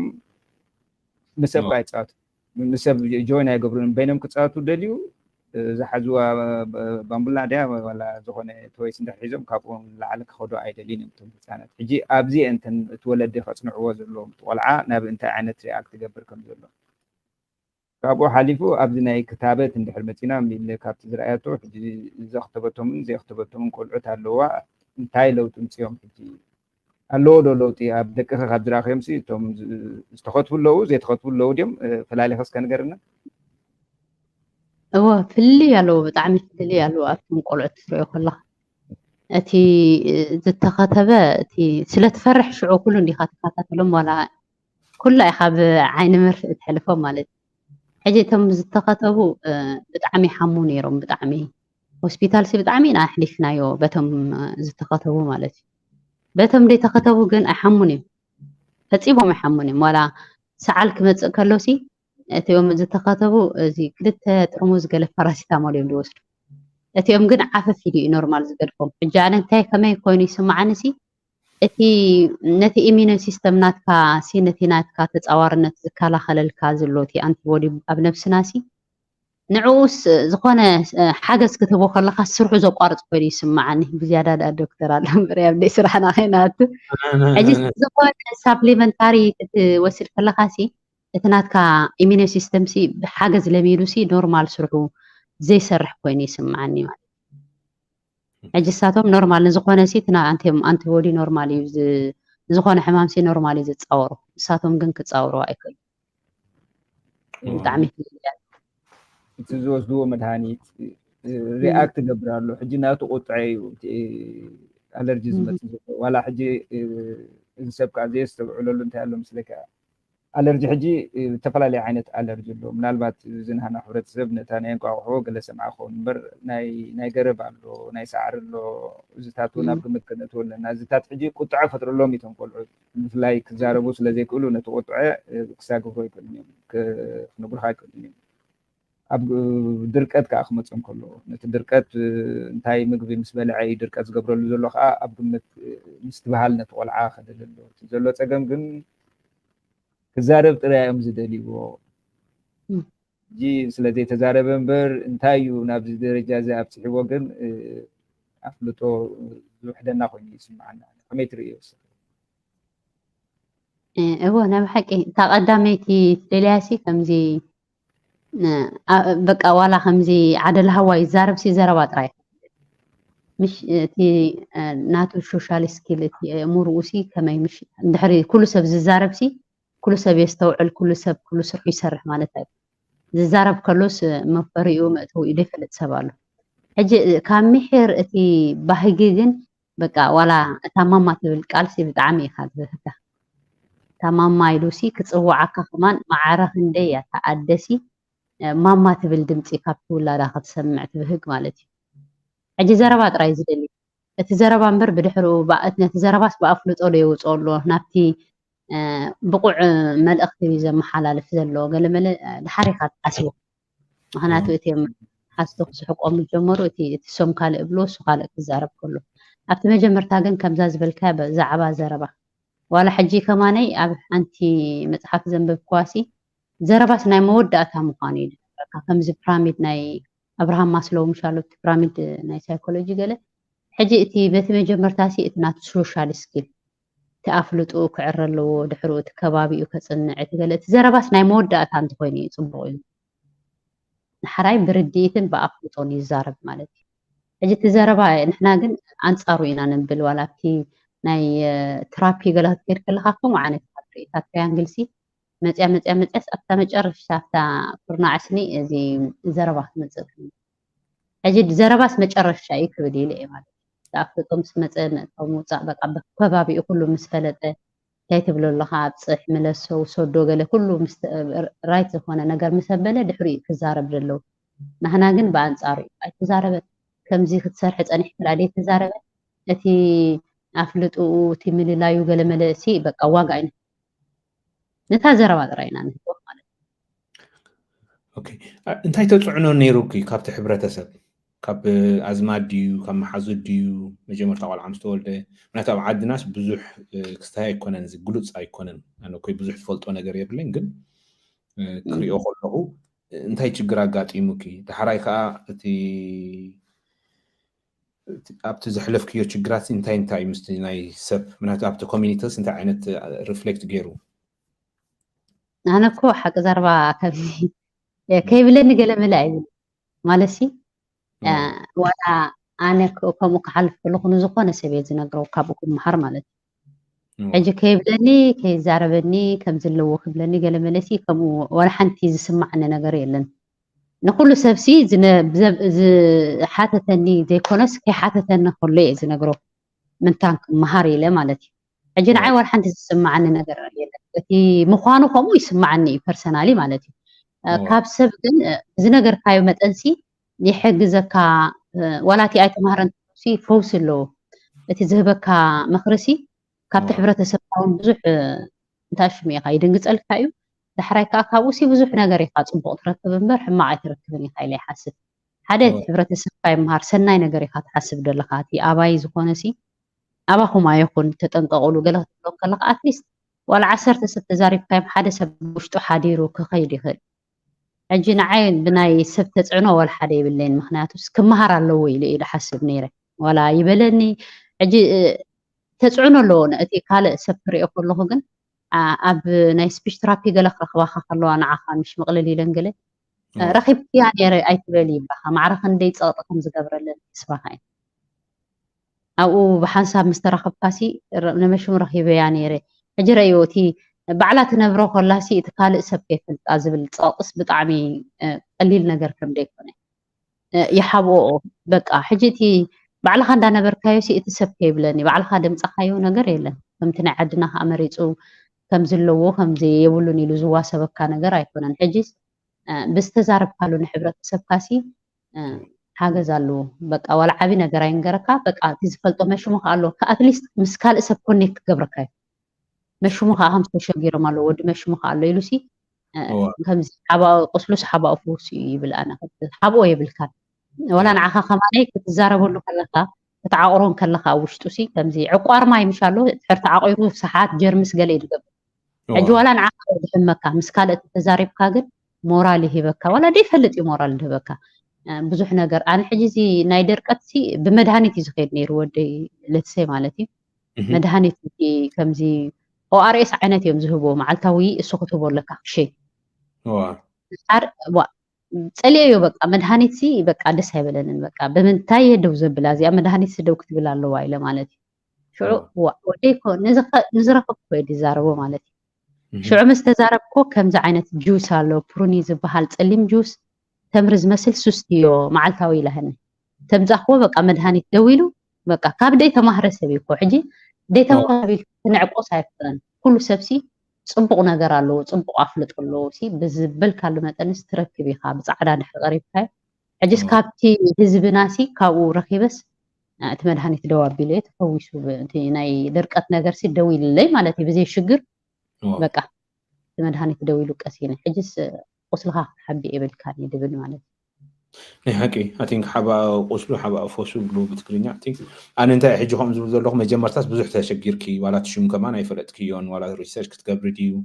أنا حجنا زي فولتو زخالكو عركي مانيال زبحلالو قال عولي دس أب إيرتران بزح تشجرالو أب حد عمت زوجا إلي يتنجرام تيوو مالتي بخمزي إنا نفس إحنا زلنا مالتي حجسي أفتح ሕብረተሰብና ብዙሓት ምሃምስ ከም ዝናት ክዕድል ዘይረኸበ ወይ ክረክብ ዘይክእል ደቂ ኣንስትዮ ወይ ኣዴታት ኣለዋ ንዕን ከመይ ክትብልየን ትኽእሊ ካብቲ ዘሕለፍክዮ ስትረስ ተዓንቶ ሕጂ ተንኪኽዮ ነርክ ለይቲን ድቅስን ኢና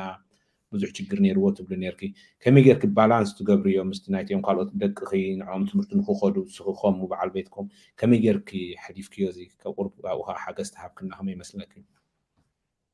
يا كبيديو ማለት ስኒ እቲ ኣነ እንታይ ብል በቃ ከማን እቲ ኣካባቢን ዝነብር ሰብሲ ብዝተኻእሎ መጠን ክትሕግዘት ብጣዕሚ እዩ ሰናይ ነገር ሞራልን ማለት ጥዑይ ወላድ ኣብ ጎረቤትካ ሒዞም ከኣትዎ ክወፅእ ከሎ ማዕረኸም እዩ ከነ ሰብ ትቐነሉ ወላ ብኣፍካይ ትዛረቦሲ ከመይ ዓይነት ኢዚ ላይፍ ይነብሩ ኢልካስ ብጣዕሚ ኢኻ ትቐንአሉ ነቲ ሰብ ማለት እዩ ምክንያቱ ናብ በርዝደይ ይኹን ናብ ቡራ ይኹን ናብ መርዓ ይኹን ናብ ኩሉ ክኸይድ ከምኡ ዓይነት ዘለዎ ውላድ ከቢድ እዩ ብጣዕሚ ማለት እዩ ዳሕራይ ዋላ ኣብ መንጎ ሰብኣይን ሰበይትን ከዓ በቃ ዘረባ እዩ ዝፈጥረልካ ምክንያቱ እቲ ሰላምካ እዩ ዝዝረግ ማለት እዩ ብሰንኪ እቲ ቆልዓሲ እቲ ፋሚሊ ሰላሙ ይዝረግ እቶም ቆልዑት ከይተረፉ ይቆኑ እዮም ምክንያቱ ኩሉ ኣቴንሽን ንዕኡ ስለትገብሮ በቃ ትፈትዎ ማላይ መስለምን ኩሉ ነገርሲ በቃ ከምዚ ስፔሻል በቃ ስፔሻሊ በቃ ንሱሲ በቃ አይርድዎን እዮም ከምቲ ደለዎ ማለት ሕጂ ቀሊል ነገር ኣይኮነን ባላንስ ጌርክዮ ነዚ እዚኣ ፅብቕቲ ፖይንት እያ ምክንያቱ ቆልዓ ክሓምን ከሎ ነቲ ቆልዓ ብዙሕ ዕድል ስለትህቦ እቲ ካልእ ቆልዓ ቀንጥ እዚኢታት ሕጂ ኣነ እውን ንሪኦ እየ ናተይ زيتات حجي كتب لخلخس كمي بالانس جيركيو حاجز رخيب كدو خاب منغستي وي كابتي كوميونيتي ناتكي كمي تريو وي انت خجبر على لو تبليو نزيتات حاجز نخجبرو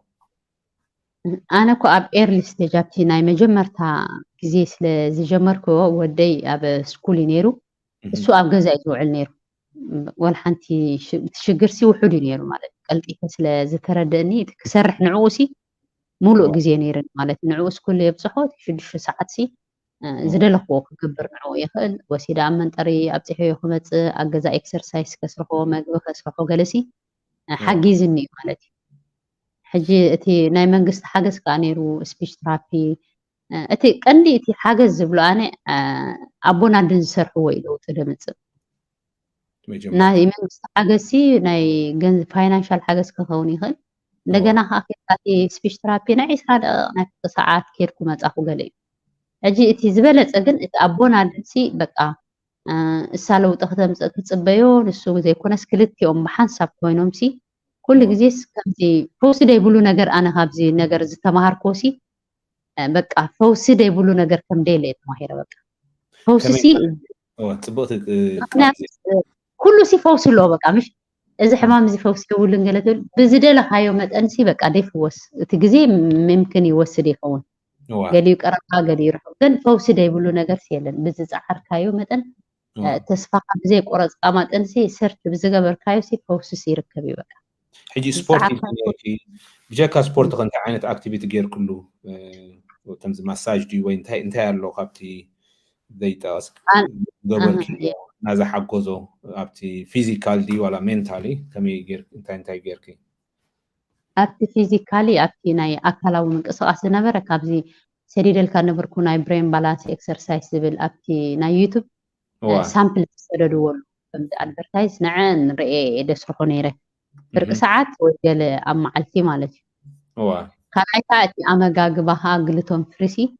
أتي جلوتون فري رايت غير قلب ناس أتي بيزك هنا أكرد أنا كما يكونوا أنا تسمع النسي. أتي جلوتون فريسي تسب أبتناتو نايم محقق سرعات محقق عصي. صقعتني بزيادة صها أنت حرت جاجيت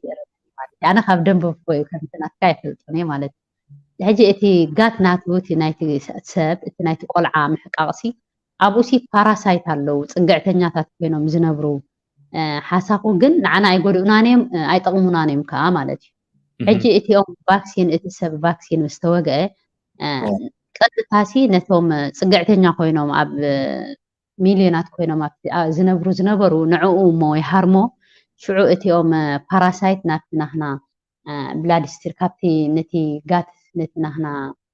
أنت أشمو أم كيلوم سي نات بلاد ستريمي أتو نات ناي دم سرعتي أتو مالتي نفسهم كدحوني لهم مالتي حجي نفسهم كدحوني لهم نات دم ساعتو نات رأسهم من قصاصات يتحاسقو سني أب دمسي ربشا متسمو تقولع حجي دي تراغاقي إيقو مخناتو إتي بلاد ستريمي سي انترابت كوينو لو ترابابشو لو مالتي حجي إتي قلوتون تتقومو سي نت الزنخو لقات اتيوم باراسايت زن كولو وقات نعو كتعصو ايو مالتي تطنقي نغير اتي حجي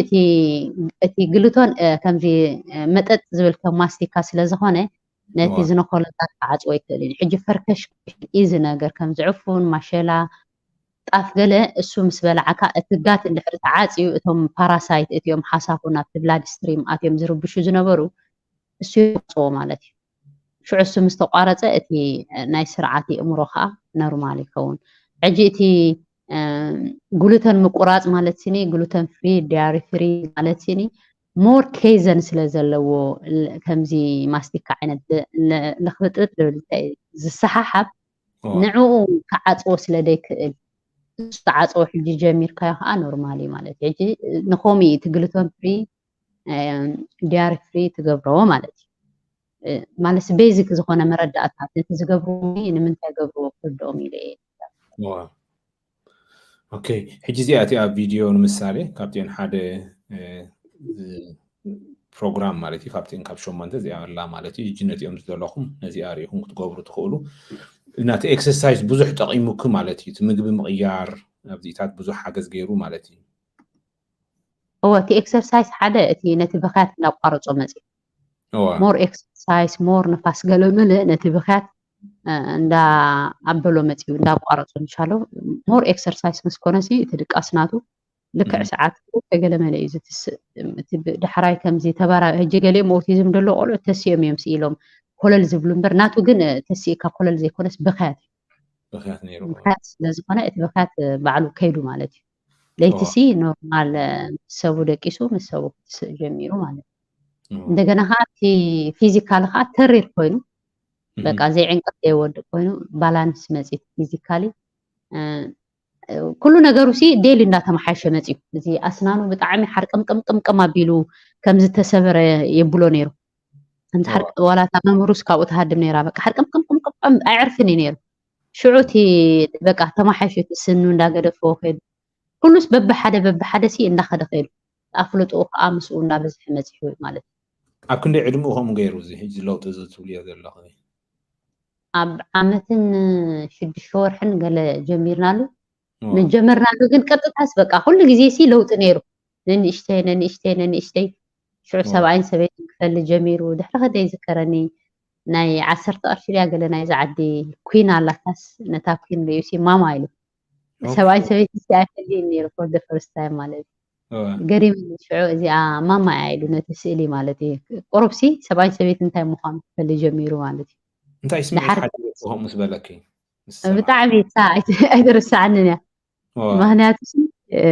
ዋላት ማማ ጀምርስ ሰብኣይን ሰበይትን ይፈልዩ ነበረን ማማ ይፈልይዎ ማለት እዩ ዳሕራይ እቲ ምዕባለ እንዳመፀ ምስ መፀ ሽዑ ባዕሉ ቶይለት ፓምፐር ኣይገብር ፓምፐር ኣልግስዎ ማለት ዋው ለውጥ ገይሩ በቃ መዓልታዊ በቃ ሓቂ ዘረባ ኣዕርፍ ነይረ ብጣዕሚ ቆልዓ ወሊደ ነይረ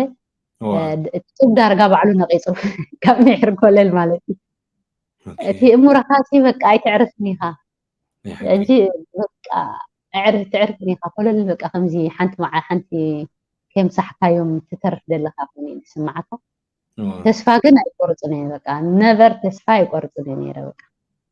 እዚ ሕጂ ናትኪ ተስፋ ዘይምቁራጽ ድሓራይካ ከምቲ ዓንተ በይዝበልክዮኻ ንዝኾነ ሕማም መድሃኒት ኣለዎ እንጂ ኺድኪ ሳቲ ዓባይ ዘረባ ከምዚ ክትገብሮ ከለ ሶሪ ሓንቲ من الشير غيرني دي بيبيع قال አይፈልጥም يمكن ነገር ንሰተለ ይቀብዳ አይተራኒ ቪዲዮ ድሬ አይደኖ ግን ከልቢስኒ ቅድም ከልቢ ምሽ ትሬን ይገብርዎ እመን ዝኾነ ድራክ ረክብ ንዝኾነ ነገር ከብስኒ ኣብ ዶብ ኣብ ገለስ ትሬን ይገብርዎ እም ስነ ስርዓት ገለ ሕጂ ምስራአኳ በቪዲዮ ያመስለኒ ነቲ ከልቢስ ከመ ገይሮም ሂሮም ሲ ጽቡቅ ነገር ፈልጥ በቃ ዳርጋ نفسك شعو اوتيزم زلوا على هذه كله مشهم شير قرات بين مسحتني سوري شعو تا انتي لسني وا كلب النحري بقى انسساي كلبسي كم ناي سبرين يبلو ولا انتي هجي نحد كلبي اسلطينوم سيدي كفتش زخل سمع مو كيدي لو مو قال ملا كجبر تعرف يلوسي هاو كام سب اجتماع بلوديت بقى مش 100% سي سبسي برين አለው ዝኾነ ነገር ዝጎደሎ ወይ ዝሃረሞ ገለ ነገር አለው እንበር ተዕረደይ ነገር ሲከም ደለ በቃ ነከልቢ ካበሰልጥኖስ በቃ ከመ ዝብል ያውሽቴ ነይሩ ማለት ነከልቢ ድሕራ አሰልጥኖም ኩሉ ነገር ሰራሓሉ ኮይኑስ ቆልዓሲ ኩሉ ነገር ከገብር አት ዘ ኤንድ ምዃኑ ናተይ እምንቶ ዝነበረ ማለት እዩ አቲንክ እዚ ተሓጊሱ ተናደታት ማለት እዩ ከልቢ ድሕራ ሰልጥኑሲ ከልቢ ይኮና ማለት በአርአያ ስላሴ ተፈጠረ ፍጹም ሰብ ስለዝኾነ ዝኾነ ነገር ዝጻዓርካዩ ማለት ከይተሻጋገርክ እተከጽዕር ከለኻ ከዓ ከምዚ ክኸውን ኣለዎ ማለት ናብ ኢድ አምላክ ተወድቆሎ አምላክ ይዝቀይር መስፋት ሰርሕ በሁሉ ነገር ስፒሪቹዋል ይኹን በቲ ትገብሮ ይኹን በሁሉ ነገር ትገብሮ እቲ ዝዕርግን አምላክ ሽዑ ስለ ጻዓርኩስ ዘይኮነ ክንብል ይብልና እቲ ንገብሮ ሽዑ ኻና አምላክ ታኒ ነው ሕጂ ናይ አምላክ ክትብለ ከለኸ መብዛሕትኡ ኤርትራዊ ኣብ ሃይማኖት ዲፕሊ ስለዝኣምን ኣብ ቤተክርስትያን ትወስድዮ ነይርክዶ ተቕርብዮ ነይርክዶ ዋላ ከመይ ትርእዮ ዚታት ማለሲ ወስዶ ኣብ ገዛ ዋላ መጽሓፍ ቅዱስ የንብበሉ ነይረ ምሸት ኮፍ ኢለ ክልተ ምዕራፍ ዓዊ ኢለ የንብበሉ ነይረ መጽሓፍ ማለት ዓዊል ክተንብብሉ ምእንቲ ክሰምዓካ ዓዊ ምሸት مشت ينببلو على دقي سخلو قال لك كوفي لس مشت عويله حدا معرف تعرف ينببلو تعمي مخنات بشيبت سلازي نبره هو مشت ينببلو لا يدق سميره مالت تعمي يسمعني بدا يقدس مالت هو في هايلايت كنقبرو زدلخم مثل مهنياتو نتي انا ديتات انتخم نخغبرا الى تي حتو دقي مزحتك زدلخو دا بتعم دس زبل مالتي اتي ماساج قال ክትገብርሉ ከለኹ ግን እንታይ ዓይነት ለውጢ ምፅኡ ወይስ ከመይ ነይሩ أتي مساج سبيشالي أتي تأشمون تي أنا تردانسي أزي كمزي نا أفو مساج نا إيدو مساج قلن ديرو حدا أتي حركم كم دبل نبر أسنان قديفو تي أسنانو يقاچو مش يسورو قلز نبر طلعها أزي نا إيدو قصقاس كمزي لو يصحف نيرو كمزي بمولو إن شاء الله نا إيدي إكسرسايز كا بروبر صحف نيرو مالت أتي إيدو تي تساقامي إيدو بتساقامي إيدو أتي تساقام قال لك قدفو يحسبكم مالتي بزح أي كمزي تساقام كويني يبان كوينس بزح يبل كلون مالتي قال أتي نا إيدو تسقاس تقيمو أتي ناي إزي قصو تقيمو أتي كعشو خاء كمزي كمي يزهر منير صغيرو إن شاء الله نقل ميت بزي دانقا خاتهار معنات ورد لك إن شاء الله كعشو مش بقوم يتقلعني بخمزي صفاع يتقلع حجي بقوم يتقلسو على زطلعو نيرو مالتي شعوتي أقلال عقل شو ببن اشتي دحراي ترين أو سيدنايو مخناتو أبتي تمرتي إتو ودات كلهم بعشو سلا دصاوتو إتي شوشال لايف مستلمة مهران طراي على المزي هجي انتا يقبري وعلي بلن مش مستلمة مهران طراي سيلو زربا مجمرة مالتي صغيرو سي قلعت سي بوس كهون لهم طراي اللي السوم كسمعو هجي السوم سلا دي سمعو مستلمة مهران وي كل جميرو مالتي شعوك عشو إسلا أنت يوم تتصوت وابع إذا عشو يوم تتصوت ودات إني مالك شو عبتك عشو حد صريتنا إنترس كم حدر غير نسوم نقد صوت مالك تتصوت هيك خوي زي كونسي نسوم تتصوت شو تصبقوا مسوم حجزي مساج ثيرابي أبي رخيبكيو مني حجزوكي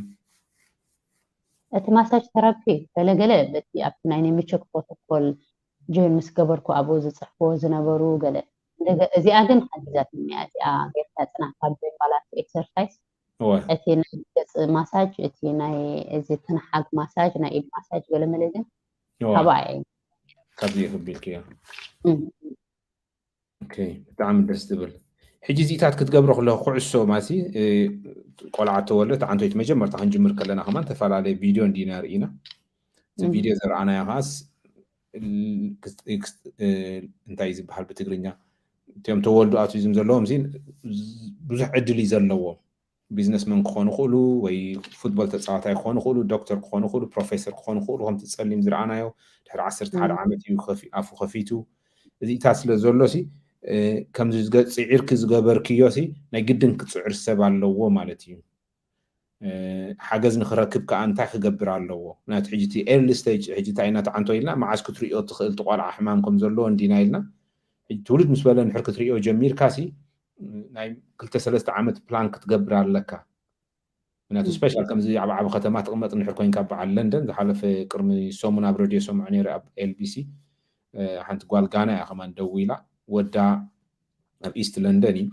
እንታይ ኮይኑ እቲ መምህር ስለዘይ ተረድኦት ፍት ኮሪደር ጥራይ ኮፍቶ ብሎ ምስቲኦም ኖርማል ተማሃሮ ክመሃራ ይከኣለን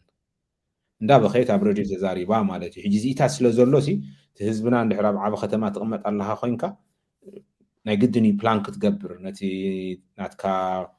ትምህርት ቤት ዲ ወይ ሶሻል ዝሕግዘካ ዲ ኢንፎርም ክትገብሮም ኣብ ንኣሽቱ ከለዉ ሰብቲ ትምህርቲ ዝኣትውሉ ግዜ ወይ ኣብቲ ናይ ቆልዑት ዝኣትውሉ ግዜ ዕድል ንኽረኽቡ ከመይ ርኢኽዮ እዚ ኣብ ቦታኹም ኣብ ዘለኹም وحجتي ولادي قدامنت كغبرو دلو تي قداماي قلعه سبيشالي تعرفهاسي اب كالايسي بطعمي كتنقدر بطعمي بقى ما كابتي قداماي كمان سي نت كالاي تاد استخاله مالتي ابتي دو كتبللوا يبل انا مالتي في نساتو جو تقلعتو جو غلسي بطعمي كتنقدروا تادسي مخنياتو كمزي انا زراخو مالسي انتاش مخون يكلن داتا زتحزق لخون يكلن قد اب حدا دحري ودو خونسي مور probability لو ابتكال اي ودي like 50% قال يتقع ولا دحري اتي جندر قيرو ود نيرو قال تتغيرو يحيش وكا قال نيرا ود اندحر تغيرو تادت ولدو يحيش اندحر زسيم صوتا كوينوم حدا عينت ود نيرو ود كوينو قال نيرا قال كوينو سي probability بتعمي اتي انت اشمو زبزح مالتي حجي ابزي سي اوتي انت زبال سي يبزح بتعمي سي يبزح حجي ابزي بتعمي كنكالاخلو لنا بتعمي سي كنقبرو زقبانا ነገር سي كنقبر لنا بستخالنا نت قلعه يحلو اي حلو سي كم دحلو تريت كنقبرو لنا نت كالاي سي اتي زبلعو اتي ستيو اتي زوغو غلسي بعت تحزو لنا حجي انتي دبل انا تردي وون كلو اقداماي قلعسي يحابو يبلنا نتي زلو سبسي مره سله بحوز حراره افو كفيتو كنغران كلو صنك بلالوان اجنت قداماي بمحبئن سكالاي حوي نده نحكي هجي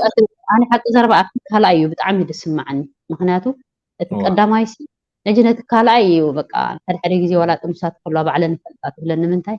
كالاي كاخم اوكي كول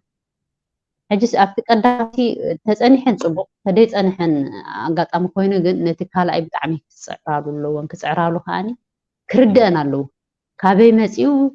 ብምንታይ መፂኡ እንታይ ክገብር ኣለዎ እንድሕር ደይ ተረዲእዎ እንድሕሪ እዝኒ ከዓፂኻዮ ሲ መሊስካ ኢኻ ትጭንቅ ትኸውን ኣብዚ ነገር እዚ እዩ ሕጂ ቀንዲ ወረስቲ ኮይኑ ደሎ እቲ ካልኣይ ይህረም ኣሎ ካልኣይ ቆልዓሲ ፕሮባቢሊቲ ስለዝኣብቲ ካልኣይ ትወላዲ ዝኸብዶ ዘሎ ሕጂ እቲ ናይ ቀደም ምሳና ዝነበረ ገለ ሰኣና ፍልጦ እዩ እዚ ናይ ሕጂ ግን እቲ እዝነን ሲ ክዓፅዎ የብለንን ብዝተኻለን ሳይና ቀዳማይ እንታይ ክገብር ክኽእል ኣለኒ እንታይ ክገብር እንታይ ክሰርሕ ገለ እንተይልካ ፅቡቅ እዩ ምክንያቱ ኣነ እቲ ካልኣይ ጥንስቲ ነይሩ ከለኹ ሽዑሽ እየ ወሊደ ግን እሱ ቀልጢፉ ስለዝተረድአኒ ሲ ነታ ቆልዓስ ክከላኸለላ ሲ ብዙሕ ዕድል ሂብኒ በቃ ፅቡቅ ከይዱ ማለት እዩ ተዓዊተ ማለት እዩ ሕጂ ብዙሓት ፋሚሊ ብዘይፍላጦም ከምኡ ኮይኑ እዩ ሕጂ ዝመፅእ ፋሚሊ ግን كتنقق الله يعني كتنقق مالسي اسخا سغا حررسي كصبيلن تي سبب غون خادلو زنبروسي ابا خاو نص تخيل تيقاس كتنقق الله حيجي كابت تنقق زغبركيو انتاي نيرو حدت كتبات اي نفسو صور كلخي اي وسدكن تقول عمست ولدخا اي وسدكن مالدي ولا كمي تري او انا مستوقع اي وسدكن نتقول اي وسدكن دغنا خا ايرلي ستيج كا يريا نيره مالتي اب ورح كندي تزارب انتي تكبر في عينت اكشن مستي ناي جوجل نراخو كل كاتفلا نيره مالتي كله بقى كوفي لسي مسا غزي ايحلفو نيره حجي صنبو عدل نيرو نتا قلعسي فيديو نقدحكو كحجزا جلس صنبو بطعمي عدل نيرو مالتي تريتمنت ولا قبرلا دي خاسي صنبو عدل نيرو بطعمي حجي فيديو كتب له خلخس فيديو تملئيا نيرك مالدي اب تفلالي يقدح እንደገና ካኒ አሎ ኣብ 3 ወርሒ ሲ ክንደይ ቃላት ክትዛረብ ክትኽእል ዓይነት ኣክሽን ክትኽእል ገለት ናይ NHS ኣቴሲ ይሪኦሙ ክትገብሮ ደላስ ምስትዕድማ ኣይኸይድ ኢለካ ቸክ ይገብሮ ነይረ ማለት هو ኣብቲ ነፍሶም ከንታይ ትርኢ ሳይን ኢዶም ዲ ወይ ዓይኖም ዲ ወይ ገለ እንታይ ትርኢ ላ ነይርክ ናታ ፍሊዝ በለ ካብቲ ኦፍ ኮርስ መበልሳል ኖርማል ነይራ ግን ፍርሒ ነይርኒ ወላቲ ሓቂ ሓይሽ ወላቲ ኖርማል ከላሲ نكال اسب كرأيي يبلوني اوكي اجي ما حزايني راسك رأيي اسكبلا وصبا الازمن مسكه حجه زربا خيدون بيت بقى مش ولا تردي كفلوسي بقى كل كوينا ولا سقاف زرب يامن انا وركنا بريد مالك تيم اوتيزم زلون كنت عين حجي سلام كبلو خلو وي تشاو تشاو كبلو خلو انتي ناتهم فليز بللو حبتم ناي نورمال قولت حجناتهم تايو تشاكول خلو نخمزي مالتي ناب قص نابا خايمتي ايدوم سي ناب نفسهم انصار جو نورمال سكول خلو سم كا خمزي بلو مالتي دحر دشي بلو مع القعقع زبل ነገር بسيلو شو لعب ليفت كاتو يጨنقم زي دمصታት اذنهم يحزو بزحي ابسالون ينطو دحر زبزح حسب كا زشكعو مسلني تلفزيون سلانولع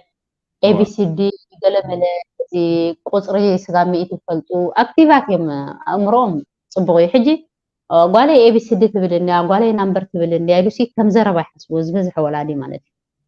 ከም ዝተዛረበ ምክንያቱ ስምዕ ዝበዓል ወጥራዮም ዝደግሙ እምበረ እስኻ ዝበልካዮም አይደግሙንም ሕጂ ከም ንቡርሲ እዚኣ በትዕድመ ወላ ኣብቲ ኢንተርኔት ኣቲና ፓምፐርካስ ኣቢነ እትዎ ምስትዕድሙሲ ክበጽሕ يخلو تناتفا قالسيت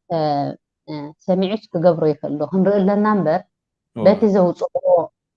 ወደ ዓመት ከሎሲ ስጋፍ ሽሕ ስለ ዝቆፀረስ ፈሊጡ ማለት ኣይኮነ እቲ ሶሻል ስኪል ናቱን እቲ ናቱ ኣፍልጦም ሲበበኒ ሕጂ በቲ ሶሻል ስኪል በቲ እንታይ ዝበሃል እዚ ኮሙኒኬሽን ከባቢታት ዳራርብ ከሎ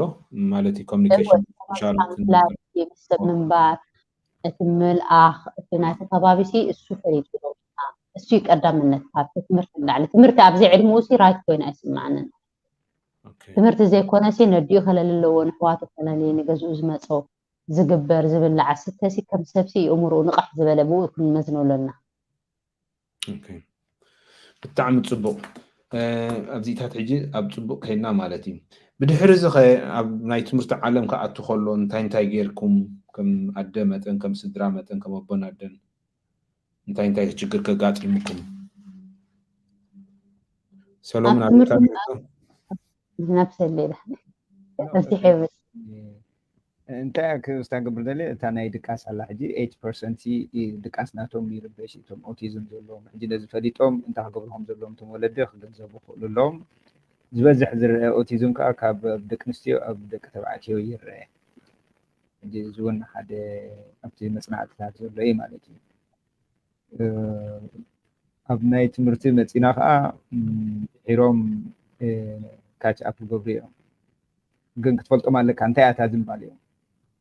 ሕጂ ኣብዚ ኮሌጅ ክኸዱ ከሎ ናይ ኦቲዝም ኣሎ ኣብዚ ቤት ትምህርቲ ዝኸዶ በቃ ታዝደልይዋስ ክኸድዋ ኣለዎም ስትሬት ወይ ኣብ ካልእ ኸማን ክዕንቀፉ ይደልዮም ሕጂ እንድሕር ፈሊጥካዮም ናብ ኣይ ዝኸይድ ታዝደልያ ክትህቦ ክትክእል ኣለካ ስለዚ እንታይ ንትምህርቲ ክስታይ ዝገብር ዝዕድም ማለት እዩ ግን እታ መጀመርያ ከምዛ ፅንሐት ምስ ወለዶም ኮሙኒኬት ክገብሩ ፑሽ ክገብሩዎም ክኽእሉ ኣለዎም ስለዚ ኮነ እዚ ዝኾነ ጋዴ ጅብካ እንድሕር ሰዲድካዮም ሞባይል ብሎ ዋላ ኣየማዕብሎምን እዩ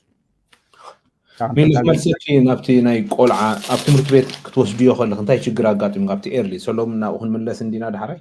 ኣብቲ ኤርሊ ስቴጅ እምበር ካብቲ ነርሰሪ ክትወስድዮ ከለኺ እንታይ ችግር ኣጋጢሙኪ ከመይ እንታይ ጌርክ ክነቲ ቆልዓ ምስኦም ካልኦት ከብል ወይ እንታይ ዕድል ኣሎ ኣነ ኮል ሓንቲ ሽግር ኣይጋጠመንን ምክንያቱ ሕጂ ገለ ይርኢ ነይረ ኣብ ትምህርቲ ከም ጥዑይ ቆልዓ ስለ ዝእትውኦ ከምዚ ገይሩ ኢለን ማራ ኮምፕሌን ይገብረአን እቲ ይወቕሰአን ማለት ኣነ ግን እቱ ምስ በልኩ ዓመትን ገለን ምስ ገበረ ነጊረ ወደይ ከምዚ ኣይገብርኒ ሓገዝ ይዘድልዩ ኢለ ኣብ ነርሰሪ ከይደ ማለት ንሓይ ስፒች ትራፒ ክመፅ ኣለዋ ኮሙኒኬሽን ትራፒ ኩሉ ክመፅ ኣለዎን ሓገዝ የድልዩ እስኽን ከዓ ሓግዝኦ ኢለ ንመፅእ ሕጂ ንዓይ ወላ ሓንቲ ኮምፕሌን ኣይገበራነ ሕጂ ንካልእ ሪኣ ነይረ ወላ ሓበሻ ከምኡ ይሽግርኣ ነይረም ኩሉ ኣነ ግን ባዕለይ ስለ ዝነገርኳ ወላ ሓንቲ ኣብቲ ነርሰሪ ተማሂሩ ዓመት ቅድሚ ዕድምኡ ዓመትን ገለ ከሎሲ ኩሉ ነገር ወዲእዎ ዳርካቲ ኣሰስመንት ማለት እቲ ብሕክምና ዝግበረሉ እዚኣ ካቲ ቀንዲ ንዛረባ ዘለና ምክንያቱ ኣብ ሕብረተሰብና ሓደ ናይ ቋንቋ ችግር ኣሎ ክልተ ናይ ካልቸር ችግር ኣለና ሳልሳይ ከዓ ከምዚ ክሓምም ከሎ ቆልዓት ነቲ ሕማም ክንሓብኦ ንደሊ ሕጂ እዚ ካቲ ተዓንተ ወይ ንሚለና ሓታ ነበርናስ ኣበይ ናይ ሰዓት ክትሪኦ ትኽእል ቆልዓ ምስ ተወልደ እንዲ ሕጂ ብዚ ንትምህርቲ ክኸይድ تين قانقوا زي كلا خنتا كجبرات تبلي انتي حساب لك زي كل كوين قانقواس كما يجرن انفورم قبرون نوت سكول انت تمرت بيت وين انت سكول اللي اكاي لحني مزحسي تتردن صقميلن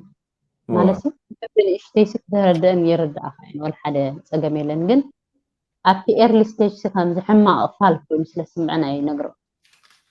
ወላ ገለሲ ከምዚ መስለኒ ኢለን ተተዛሪበነን ውይ ይብላይ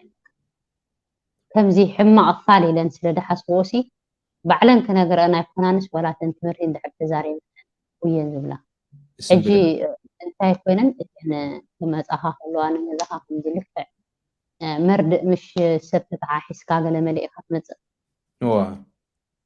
ማለት ኣብናህና ባህለሲ መርድእ ተኮይኑሲ ክልተ ሰለስተ ሰብ ከም ዝተረኽብሉ ልክዕ ከምኡ እዮም ንገዛኻ ዝመፁኻት እዮም ስፒች ትራፒ ኮሙኒኬሽን ትራፒ ገለ መልእ ኩሎም ጠርኒፎም 4 ገለ 5 ኮይኖም ከምዚ ተፀጋጊዖም ገለ እዮም ዝርድኡ ሕጂ ካብቲ ከምኡ ዓይነት ዘጋጥሞምሲ ሰሙን ተን መምሃራን እውን እና ከምዚ ስፒች ትራፒ ተኸደተመ ይመስለኪ ኢለን ክጣዋወያ ጀሚረን ከማና ማለት ቤት ፎርዋርድ አይነግርሃን فرحة فرحን ምክንያቱ እቲ ሰብ ኣይቅበል ስለዝኾነ እቲ ዝሪኦ ስሓቦ ሕጂ ትቐንዲ መልእኽቲ ግን ነቲ ሰብ ዝሪኦ ወይ ነቲ ካልእ መዓልቲ ነዚ ቪድዮ ዝሪኦ እቲ ቆልዓ ክትርእይዎ ክትኽእሉ ኣለኩም ኣብ ንእሽተይ ከሎ ክረአ ክእል እቲ ስታይ እግሪ ከይተኸሎ ከሎ ዓመት ከይመልኦ ከሎ ማለት እዩ ሕጂ ነቲ ዝኾነ ማለት እዩ እንድሕር ከምዚ ኮይኑ ናይ ግድን እዩ ኣብቲ ናትካ ኣከባቢ ዘሎ እንታይ ከም ዘሎ ምርኣይ ኣብ ትምህርቲ ድዩ ዋላ ብሕክምና ድዩ ወይ ነቲ ናትካ ሓኪም ኣዘራሪብካ እቲ ሓኪም ናትካ እውን ክፅሕፈልካ ኣብቲ ትምህርቲ ተዘይተጋግዕ ተዘይኮይኑ ግን ከምዚታት ክግበር ከሎ እቲ ዘለዎ ሰብ ሓቲትካ ሓገዝ ምርካብ ኣድላይ ኮይኑ ስምዓኒ ማለት እዩ ሓራይ ከቲ ትምህርቲ ምስ ኣተወ ከመይ ርኢኽዮ እንታይ ፃዕሪ ጌርኪ ካልኦት ኣዴታት ክትላወብ እየን ትደልዮ እንታይ ኣሎ ሽዑ ኣነ ቀንዲ ነገር ዝሰራሕክዎ ከምዚ ፀናሕና ቴሌቭዥን ቁርብ የብዝሕሉ ስለዝነበርኩ ትምህርቲ ብጣዕሚ ይፈልጥ ነይሩ ማለት ቁፅሪ ይኹን ኤቢሲዲ ይኹን ገለ በቃ ኩሉ እቲ ናይ ቴሌቭዥን ሲ ዋላ ደቂሱ ከሎ ገሊኡ ሲ ሃተፍተፍ ይብሎ ነቲ ቁፅሪ ገለ ሲደግሞ ደቂሱ ከሎ ነቲ ኤቢሲዲ ገለ ማለት ባዕሉ የንብ ፅሕፍ ኮይኑ ከይተማሃረ ማለት ሕጂ ኣነ ቀዲመ ዝገበርኳ እንታይ ዓመትን ገለን ከሎ መፅሓፍ ከንብብ ገለ ስለዝጀመረ እቲ መፅሓፍ ሓቢእ እዩ መፅሓፍ ኩሉ ሲ ደዋቢለዮ ቴሌቭዥን ደዋቢለዮ ምክንያቱ እቲ ቀዳማይ ሲ እቲ ሶሻል ስኪል ንብሎ ፀናሕናስ እቲ ከባቢኻ ምፍላጥ ምስ ቆልዓ ምፅዋት ነቦኻ ነዴኻ ምፍላጥ እሱ ቀዳምነት እቲ ትምህርቲ ሲ ግዜ ይኩን ኢለ ኣነስ ትምህርቲ ኣይፀቐጥሉን ሓቂ ናብቲ እሱ ሕጂት ኩሉ ምስተሓብአ ክሃድእ ጀሚሩ ስፔሻሊ ቴሌቭዥን ኤሌክትሮኒክስ ኩሉ ደው ምስ በለ እቲ ቴሌቭዥን ኤቢሲዲ ገለመለ ከምዚ ብዙሕ ከለር ኣለዎ ብዙሕ ሕብርታት ኣለዎ ቀልጢፍ ኢኻ ፋስት ዝቀሳቐስ ሕጂ የእምሮኦም ሲ ልክዕ ከምኡ እዩ ዕብድብድ ከም ድብሉ እዩ ዝገብሮ ከምዚ ህድእ ዝበለ ከማን ከምዚ ፓፓፒክ ገለ ሓይሽ ይመስለና ኣነ ብሽገራ ከሎ ኣዴታት ሲ ፓፓፒክ ሕጂ ከምዚ እዚ ናይ ከባቢኻ ምስ ኣቦኻ ምንባር ሰዲኻ ከመይ ሆሊዴይ ትኸይድ ሶሻል ላይፍ እየን ዘምህራኻ ፓፓፒክ እቲ ኤቢሲዲ ግን በቃ ከምዚ የእምሮኻ ሲ ዘብረቕረቕ ይብሉ ሕጂ እምሮና ከዓ ህድእ ኢሉ ሲ ዝሕዞ ነገር ይደሊ እዩ ኮይኑ ይስማዓና ሕጂ ከምኡ ስለ ዝኾነ እቲ እምሮ ደው ምስ በለ ቆልዓ ክሃድእ ጀሚሩ እቲ ቴሌቭዥን ደው ምስ በለ ቁርብ ህድእ ኢሉ ማለት እዩ እቲ ኣብ ሳሎን ኮይኑ እሱ ክሪኦ ከሎስ ምስኡ እቲ ሳሎን ይነጥር ነይሩ ሽዑ እሱ ምስ ኣቋረፀ እቲ መፅሓፍ ምስ ኣቋረፀ ኮፍ ኢልና ፓዝል ኣብ መሬት ክንፃወት ንጀመርና እቲ ምሳና ምስ ከባቢና ዘሎ ፀወታ በቃ ናባና ጥራይ በቃ ኩሉ ነገር ምስ ተዓፀወ ቴሌቭዥን ከምዚ የላ ምስ ፈለጣ ገለ ናባና ዕድ ኮፍ ኢልና ኣብ መሬት ንፃወት በቃ እቲ ነገራት ሲ ከቢድ ይሓቂ ዘረባ ኦቲዝም ዘለዎ ኣደ ብዘይ ቴሌቭዥን ገለ ብጣዕሚ ከቢድ ወላ ፀፈት ትሰርሕ ኣይትኽእልን እያ ከቢድ ግን በቃ ክንደይ ዕድሚኡ ነይሩ ከምዚ ክትገብርዮ ከለኺ እቲ መፅሓፍትን ቴሌቭዥን ክትዓፅዮ ከለስ ክንደይ ዕድሚኡ ነይሩ ዓመትን 6 ወርሕን ገለ የንብብ እዩ ነይሩ መፅሓፍ የንብብ በቃ ብዚ ዳይኒ ቴብል ደው ኢሉ ቴሌቭዥን ክውላዓካ ኣሎ ኩሉ ስራሕካ ፀብካ ወዲእካ መፅሓፍ ከንብብ መፅሓፍ የንብብ ክትብልዮ ከለካ ዓመትን ፈራን ከም ስርዓት የንብብ ዓዊሉ ዋላ ከመይ የንብቦ እንድዒ ግን በቃ እንዳገንፀለ መስመር በቃ ከምዚ ዓብ ሰብ ታይም ዝወስዶ ከምኡ ይንብብ ከምዚ ወርድስ የንብብ እዩ ከምዚ ሃት ዶ ገለ ትሰምዖ ኢኻ እቲ ሰንተንስ ግን ከምዚ ዓብ ሰብ ላይን ባይ ላይን ይኸይድ የንብቦ ይብሽጡ ምክንያቱ ብፕሮፐር የንብቦ ፕሮፐር ይግንፅሎ ነቲ መፅሓፍ ገንፂሉ ካነት ዓንቲ መፅሓፍ የቐምጣ ነይሩ ማለት ንቡርሲ ይኮነን ኣብ ዕድሞስ ክገብሮስ ኣይኮነን ንቡር ነገርሲ ይኮነን ሽዑ እሱታት ምስ ከደ ግን ምንባብ ረሲዕዎ ቴሌቭዥን ረሲዕዎ ካብ ልቡ ወፂኡ በቃ ንደገ ጥራይ ሕጂ ትንፋስ መዓልታዊ ሰዓት 2 ሰዓት ኤክሰርሳይዝ ጌርካ ተምፅኦ ከለካ ናይ ለይቲ ድቃሲ ክድቅሱ ይጅምሩ እዮም ሞር እንድሕር ደኺቦም ይድቅሱ እንደገና እቲ ስትረስ ለቨል ናቶም ከዓ ዝጨናንቆም ነገር ምክንያቱ ኣብቲ እምሮኦም ዘሎ ካርቦን ዳይኦክሳይድ ስለ ዝወፅእ ኤክሰርሳይዝ ሰሪሖም ክመፅእ ከሎ ብጣዕሚ ይድቅሱ ፅቡቅ እንዳደቀሱ ድቃሶም እንዳተዓረ ይዕረ እቲ ኣብ ውሽጦም ዘሎ ካርቦን ዳይኦክሳይድ እንዳወፀ ፅቡቅ ነገር እናኾነ ይኸውን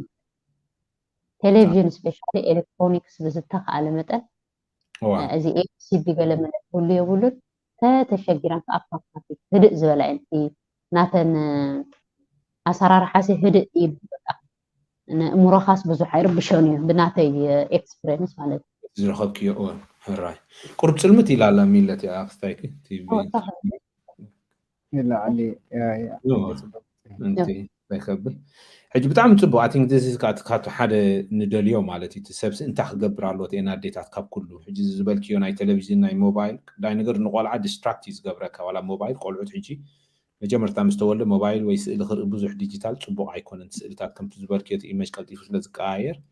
نتي حنقول ون صبو عيب بلوني مالتي نتي حنقولنا بتعمل صبو لحرايخ خمس قبركي كمي كيدو أبتي تمرتي بتي early stage كاو خابتي نيرسري نا ريسبشن كأتو خلو انتي تعرق غيركم وانتي حاجات شكرا أبتي تمرت فلتات صبغ نيرو تي مصحاف قلمله من باب قلمله تمرت قبلي نيرو مالك مو هو نيرو كاب تلفزيون دبصو مثلني شعبتنا هنا تمرتي قلت تي كم زي سبيشال كيدس عينتي نشتي بيت تمرتي نحنتي بزا خفيفا أبوي ينزل فوق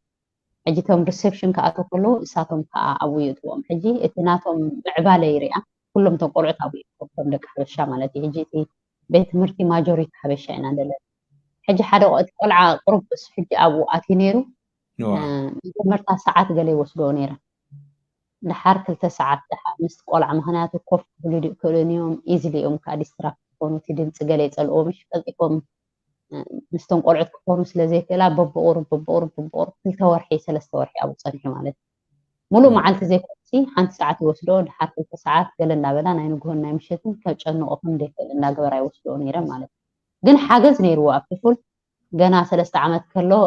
ናይ ካንስል ሓገዝ ነይርዎ ናይ መምሃራን ሓገዝ ወኩሉ ሲ ገና እቲ ኣብ 3 ዓመት ከሎስ ኩሉ ነገር ሲ ተወዲኡ ነይሩ ደሻጋገር ነገር ኣይነበረን ኩሉ ሕክምና ስለ ዝበጻሕኩ ሓገዝ ነይርዎ ሓገዝ ካብ ስኩል ነይርዎ I think زيها من يعتو كيدا قسك حدير كخمدمتن ولا تحن ساعات كمان ساعة عباي حاجز يا وسيدهم كتصاوتوا الكهلو يفتو تمرتقوز جو خلو نعون أبتفلا بوتاس لزخيت لزلو عبي حاجز كوين يسمع عن أبديتات كم بزحت إن أديتات زود ساعة زلوا خوين تسمعني ماسي دك أن أنا بكم وسيد كافليت كخطب بلس عبي خستاي كم كحزو أيه بلن مالت بحلاي شعو خبت تمرت مساعات ونورمال كخمي كيدولكي ኣብ ትምህርቲ مساعته በቃ እቲ ምዕባለ ስለ ደይቋርጽ ይቅጽልን እዮም ምዕባለ ወላ ሓንቲ ክልተ ፋሚሊ ገለ ነይሮም ሓንሳብ ንጽዕር ክልቲኦም ዳርጋ ብሓደ ዓይነት ኢና ንሰርሐሎም ነርና ኩሎም ቶም ሰለስተ ፋሚሊ ብሓንሳብ ወፂና ካብቲ ሓገዝ ዝግበረሎም ቁሩብ ዝተሰዩ ከዓ ነይሮም ከዓ ሰለስተ ፋሚሊ ገለ ካተሪፎም ማለት ሕጂ ወፂና ክትብሎ ከለኺ እንታይ ስለ ዝኾኑ እዮም ወፂኦም ካብኡ እቲ ማለት ምስቶም ኖርማል ተማሃሮሲ ኮፍ ኢሎም ክመሃሩ ይኽእሉ እዮም ክሰምዑ ይኽእሉ እዮም ብድምፂ ይርበሹ እዮም ማለት ሕጂ ቲናቶም ዓቕሚ ምሽሪኦም ድሕሪ ኣብኡ ኣትዩ እዝኑ ዘይሕዝ ኮይኑ ጨብረር ስጋብ 6 ሰዓት እዮም ኣብኡ ዝውዕሉ ሕጂ 6 ሰዓት ምስኦም ተሓዊሶም ሲ እንድሕሪ ክርበሽ ዘይክእል ኮይኑ እቲ ምንቅስቓስ ገለ ወላ ሓንቲ ግን ኣብኡ ኮፍ ክብል ዝኽእል ተኮይኑ የፍቅዳሉ ማለት حجي تغلالو دحري ريسبشن فرق عمل تغلالو سي نابتوم نورمال قلعت قعيزو مالت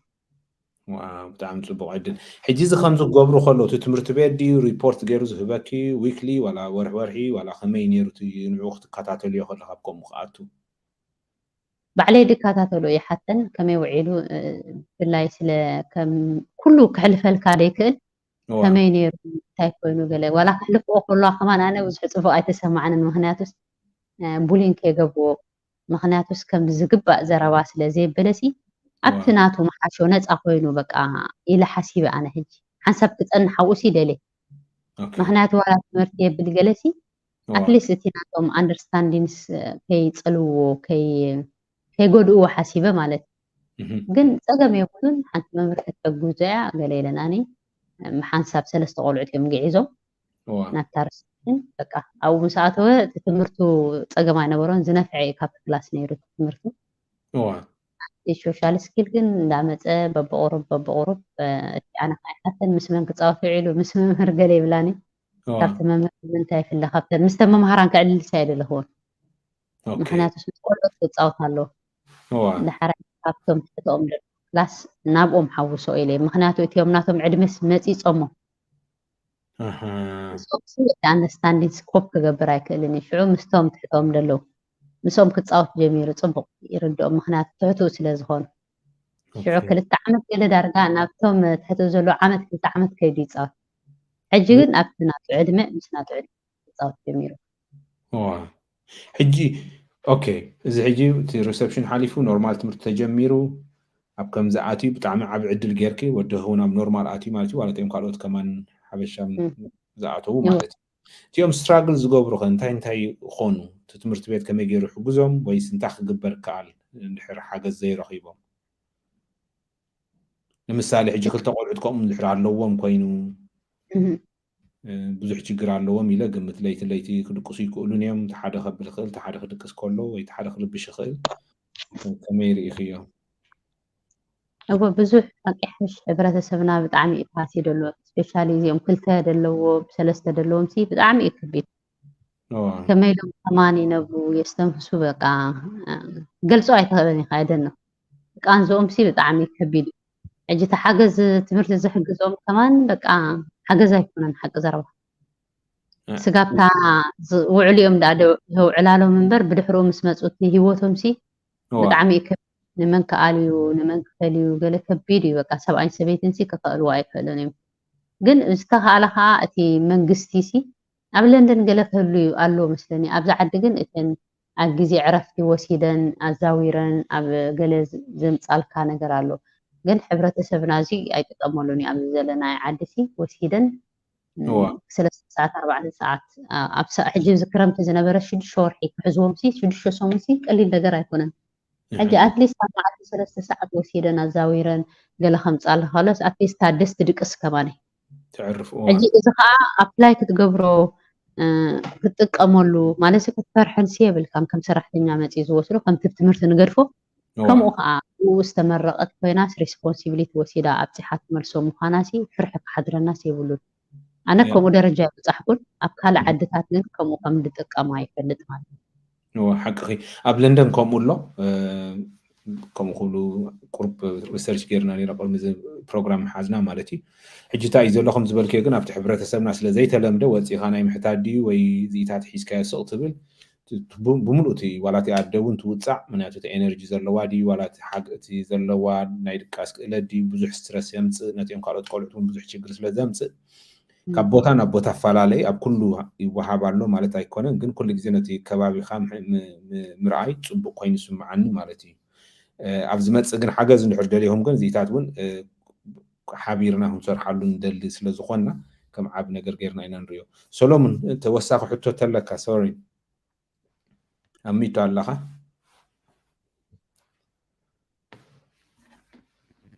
وحجي كتنصريا زدلك من البات تفلطون نحدالك ወይ ስማዕከዮ ሓገዝ ገብሩሎም የምቱን ኮሎት ሕጂ ምርጫኦም ክኸውን ክእል ሓበሻ ተደልዮም ሓበሻ ገብሎም ትራይት ካውንስል ዝኸፍሎም ኳሊፋይድ ሆንት ሰብ ሕጂ ኣብዚ ስክፍታ ኣለዎም ዶ ሓበሻ ጥራይ ድም ዝመፁ ዋላ ካልእ እውን ክኾኑ ስክፍታ ደለው ፋሚሊ ብዙሕ ኣሎ ምክንያቱ እቲ ገንዘብ ዋላ ዲስኤቢሊቲ ኣለዋን ስለ ዝብል ናይ ስንኩላን ይድብል ሽሙ ማለት ሕጂ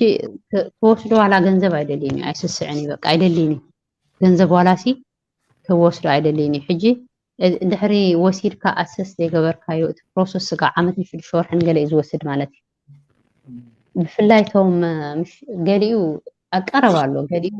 ማራ ተሃሲብሎ ሕጂ እቲ ማራ ዝተሃሰዩ ብፍላይ ሲ ቀልጢፍካ ክትወስዶም ኣለካ ምክንያቱ እቲ ፕሮሰስ ዓመት ንሽዱሽተ ወርሒ ምስ ወሰደ እቲ ገንዘብ ድሕሪ እዩ ይጅምር እቲ ኣብ ስኩል ዝሕግዝኦ ድሕሪ እዩ ይጅምር ፋይናንስ ምስ ተፈቐዶ እቲ ነደ ተኣልዮ እቲ ናቱ ብዙሕ ነገር ክሕግዞ ትኽእል እሱ ምስ በለይ እሱ እቲ ዶክተራት ወሲኖም ከምዚ ኣለዎ ኢሎም ከይወሰኑ ግን ኣደትራክቦ ሓገዝ የለ ኣብ ትምህርቲ ዝሕግዝዎ ሓገዝ የለ ሕጂ በቲ ኢንተርምስ ኦፍ ማኒ ዋላ ጥራይ ዘይኮና ንሪኦ ዘለና ሲ እቲ ቆልዓ ከማን እቲ ዝረኽቦ ዕድላት ይውሕሉ እዩ ምክንያቱ ክገይሽ ከሎ ከብልዎ ይኽእሉ ቀዳምነት ክህብዎ ይኽእሉ ዋላ ፓርክ መኪና ክትገብር ከላ ቀዳምነት ንዓ ዝግባእ ክህብዋ ይኽእሉ ኣብ ኩሉ ሲ ኣብ ትምህርቲ ዋላ ወሲድካዮ ሲ ጥዑዩ ኢልካ እንድሕሪ ዋላ ሰልዲ ግደፎ ሞት ሓገዝ ግደፎ እንድሕሪ ሙሉእ መዓልቲ ቡሊን ይገብርዎ ኣለዉ ኮይኖም ሲ እቲ መምህር ባዕሉ ወድኻ ስዲ እዩ ለካ እንድሕሪ ዝኾነ ኣሰስ ገይሮም ኣለዉ ግን እቲ ቤት ትምህርቲ ተረዲኡ ከመይ ገይሩ ይከላኸለሉ ከመይ ገይሩ ሓገዝ ይረክብ ከመይ ገይሩ ካብቲ ቡሊን የውፅኦ እዩ ዳ ድሓስብ እምበረይ ንዓኻ ኮምፕሌን ኣይገብረካን እዩ ሕጂ ብዝተረዳእካሉ ነቲ ቆልዓሲ ትምህርቲ ወላ ካልእ ክርድኡሉ ኢኻ ዳ ትገብር እምበር ኣይትሓስዮን ኢኻ ምሽለ ካብቲ ንእሽተይ ከለውሲ ኣብ ንእሽተይ ከማን ኣይኮን ዳ ዓብየምሲ ክንዲ ናይ ወደይ ዕድመ ከሎ ንዓ በቃ ላዕሊ እንዳደየበ እዩ ከምዚ መዓልታዊ የጨንቃ ነይረ ንዓይ ግን ወላ ሓንቲ ትብላነ ምክንያቱ በቃ ከምዚ ስለ ዝተረኣየኒ ስለ ዝበልኩን በቃ ብኡ ይሕግዝኦ ነይሩ ማለሲ ወላ ኣይሓግዝኦስ ንዓይሲ ዘጨንቅ ኮምፕሌን ኣይመፀኒ ነይሩ ሕጂ ፈቲኻ ፀሊእካሲ ትነብሮ ስለ ዘለኻስ እቲ ቆልዓ ብከመይ ዓይነት ይሕገዝ ክትሓስብ ኣለካ ነቲ ሰሊ ይኮነን እቲ ሰሊ ሰዶ ብድሕሪ እዩ ግን ድሕሪ ኣሰስ ገይሮሞ ኣብ ግዚኡ ድሕሪ ደየ ኣርኢኻዮ ስዕቲ ዕድላት ናይ ቆልዓ ወላ ንባዕሉ ናብ ስፔሻል ስኩል ክኸይድ ተኮይኑ እቲ ኣሰስ ክገብርዎ ኣለዎ ኣብ ግዜ ሕጂ ኣብ ሪሴፕሽን ኣፕላይ ክገብር ዝግብኦ እንድሕሪ ተኣሰስ ዘይገበርካዮ ይርዋን ይርቲ ይበፅሕ እሞ እቲ ፅቡቅ ቤት ትምህርቲ ክረክብ ኣይክእልን ምክንያቱ ኣሰስ ኣይኮነን ምክንያቱ እሶም ከዓ ፋንድ ክረክብዎ ኣለዉ ካብ ጋቨርመንት ክቕበሉካ ኮይኖም ሕጂ ኣብ ግዚኡ ምግባር ስፔሻሊ እንድሕሪ ብጣዕሚ ተሃስዩ ይርዳእካ ኣሎ ኮይኑሲ ኣብ ግዚኡ ምግባርሲ ነቲ ቆልዓ ኣብ ራይት ቦታ ምስ ዕድምኡ ተሓዊሱሉ ዝመፅእ ማለት እዩ ደፊኦሞ ኮነሲ በቃ ከም ዓለም ደስ በሎ ገይሩሉ ዝመፅእ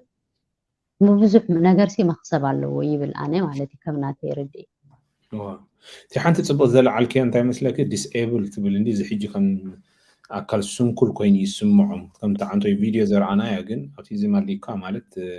ኣካል ስንኩል ማለት ኣይኮነን ኣብዚ እቲ ሓደ ሰብና ከምቲ ዝበልክዮ ማለት እዩ ነዚ ክንሰብሮ ክንክእል ኣለና ወላ ናይ ሕብረተሰብ እቲ ናይ ባህልና ሕማቅ ስለዝኾነ ወይ ሕማቅ ዘይኮነስ ዘይተረዳእና ስለዝኾነ ማለት እዩ እቲ ፕሮሰስ ከዓ ሓደ ዓመትን ፈራቅ 6 ወርሕን ወስድ ኢልክዮ ብጣዕሚ ነዊሕ እዩ ነዚ ኢና እዚ ፕሮግራም ዘቕሪብናዮ ዘለና ምክንያቱ ኣብ ንእሽተይ ከሎ እንድሕር ኢኹም ሞ ካብ ሽዑ ክትጅምሩ ትኽእሉ ኢኹም ምስቲ ናትካ ጂፒዲ ክፅሕፈልካ ክእል እሱ እውን ኢንፎርም ገይሩ እቲ ፔፐር ሒዝካ ናብ ትምህርቲ ክትኸይድ ትኽእል ናብ ዝኾነ ክተመልክት ትኽእል ማለት እዩ ዋላ እቲ ናይ ሓገዝ እሱ ምስ ገበርኪ ንዓቅመቲ ከምቲ ተዓንቶይ ዝበልክዮ ብፅቡቅ ከይዱ ሓንቲ ትመልአልካሲ ዝበዝሕ ሰብ እንታይ ኮይኑ ይፈርሕ እዚ ኣብ ስፒች ቴራፒ ኣገለ ከይዱ እቲ ዝግበርሲ ኣብ ጂፒ ስለ ዝፀሓፍሲ ንታሪኹ ሕማቕ እዩ እየን ዝብላ ዋላ ኣብቲ ቤት ትምህርቲ መፅአንሲ እተን ስፒች ቴራፒ ንደቂ ክንሪኦ ኣይትሪኦን ይኽእል ይብላ እዋ ስለምንታይ ከምኡ ጌርኪ ገለለ ክሓተን ከለኹ ምክንያቱ እቲ ዝረኣዮሲ ኣብቲ ጂፒ ይፀሓፍ ሕጂ ንታሪኾምሲ ኣብ ሕክምና ዝተፃሕፈሲ ኣይለግስን እዩ ንዳሕራይ ንመፃኢኦም ሕማቕ እዩ ዝብል ፍርሒ ኣሎ ወላ ይፀሓፍሲኒ እቲ ሂወት ወድኻ እዩ ዘገድሰካ እምበር ኣብኡ ተፃሒፉሲ ብዙሕ ኣቓልቦ ክገብራሉ የብለንን ይብል ኣነ ድሕሪ ተፈዊሱሲ ድሕሪ ፅቡቅ ኣሎ ሰሪሑስ ዋላ ቢዝነስ ናቱ ክገብር ይኽእል ናይ ግድን ኣይኮነን ካልእ ስራሕ ናይ መንግስቲ ክደሊ ሕጂስ ከምኡ ከጨንቀና ይብሉ ዋላ ኣብኡ ይፀሓፍሲ ድሕሪ ማቹር ኩሉ ነገር ክገብር ኮይኑስ ዋላ ሓንቲ ፀገም የብሉን እዚ ዓይነት ፍርሒ ኣለዎ ንተሓድታት ማለት I think our video ንዓንተ ወይ ዘርኣና ናይቲ ፕሮፌሰር ፀሊም እቲ ዝነኣሰ ፕሮፌሰር እዩ ኣብ ካምብሪጅ 11 ዝኾነ ኣፉ ክኸፍት ጀሚሩ ኣዲኡ ግን ፅዒራ ኣብ ተፈላለየ ቦታ ወሲዳቶ ማለት እዩ ዋላ እቲ ኖርማል ትምህርቲ ክጅምር ከሎ ክዛረብ ክፅሕፍሲ 18 ምስ ኮነ እዩ ክፅሕፍ ከብልን ጀሚሩ እዚ ዝበልክዮ ብጣዕሚ ፅቡቅ ኣይ ቲንክ ነዚ ኢና እቲ ፕሮግራም ዝገበርናዮ እቲ ለጋስ ትልግስዮ ዘለካ ሓሳባት ይኹን ሓፍቲ ዘለዎ ትምህርቲ እንዲ ክትህብና ዘለኺ ብጣዕሚ ደስ ዝብል ካልእ ኣብ ከምዚ ዕድመ ምስ ኣኸሉ ካብ ምግቢ እንታይ ኣሎ ምክንያቱ ሽኮር ድዩ ሽኮራዊ ነገር ድዩ እንታይ ይገብሮም እንታይ ክርብሾም ይኽእልከ ምስቲ ዘለዎም ዋላ ከም በዓል ቾኮሌት ድዩ ታንተይ መንሽን ጌርክ ነርኪ ክሉን ማለት ቆልዑት ከለዉ ቾኮሌት ኣይበልዑን እንዲዮም ንኣሽቱ ከለዉ ግን ኣብቲ ትምህርቲ ምስ ከዱ እቲ ዕድሞኦም 2-3-4 ምስ ኮነሲ ብዙሕ ለውጢ ካብኡ ሩዲስ ክትገብሮ ዘለካ ምግቢ ኣሎ ዶ ዋላ ከመይ ኮይኑ ይስማዓክ እቲ ኣመጋግባ ታራ ኣለዎ ከምዚ ኣብ ዓበይቲ ታራ ደለዎ ከምኡ ከምቲ ድበላዕካ ኢኻ ትኾን ማለት እዩ ሕጂ እቲ ስፔሻሊ ንዕኦም ግን ሕጂ ቾኮሌት ገለ ክበልዑ ከሎ ሽኮርሲ ማራ እዩ ውዑይ ዝገብሮም ሃይፐር እዩ ዝገብሮም ሕጂ እቲ ቾኮሌት እቲ ግሉተን ገለ ክወርድ ከሎ እቲ ናቶም ዋዕሲ ይዝሕል እዩ ሕጂ ብዝተኻለስ ሽኮር ካብቲ ኣካላቶም ዘይክትሕፍ ኣለዎ ሽኮር ብጣዕሚ እዩ ዘውዕዮም ቾኮሌት ብጣዕሚ እዩ ዘውዕዮም ሕጂ ቾኮሌትን ሽኮርን ብፍላይ ብጣዕሚ ሓገዝ ኣለዎ በቃ ኣነ ይሪኦ ነይረ በቃ እቲ ቸኮሌት እቲ ሽኮር ገለመለ ምስ በለሲ ኖርማል እዩ ያት የለ ገለ የለ ኣብቲ ኖርማል ላይ ኣፍሊ ማለት እዩ ግን ኩሉ ሰብ ይሰርሐሉ ማለት ኣይኮነን እቲ እዚ ዝተባሃለካ ናቹራል ዝኾነ ነገር ካብ ዝፈተንካዮ ንገለ ሰርሐሉ ንገለ ከይሰርሐሉ ይኽእል ገለ ሰብ ሕጂ ኣነ ግሉተን ፍሪ ይሰርሐለይ ነይሩ ገሊአን ከዓ ጋት ፍሪ ዝብል ገለ ይጥቀማ ነይረን ኣብኡ ኣብኡ ኣይፈትን ግን ናቹራል ስጋብ ዝኾነ ሲ ኣብ ኩሉ ኢድካ ምእታው ፅቡቅ እዩ ይብል ኣነ ማለት እዩ ፅቡቅ ሰሎሙን ኣብዛ ናይ ምግቢ ስንኮልዖ ዘሎ ቦታ ፅቡቅ እዩ ኣቮካዶ ፅቡቅ እዩ ዓደስ ከማን ፅቡቅ እዩ ካብዚ ንሕና ንህቦም ማለት እዩ ማሽሩም ከዓ ማሽሩም እውን ፅቡቅ እዩ ዝታት ክትምግቦም ክትኽእል ኣለካ እዚ ኣሕምልቲ ብምሉኡ ሕጂ ኣብቲ ባሳስልኡ ከዓ ምናልባት ብሃፋ ጥራይ ክበስል ክኽእል ኣለዎ እቲ ካቤጅ እቲ ብሮኮሊ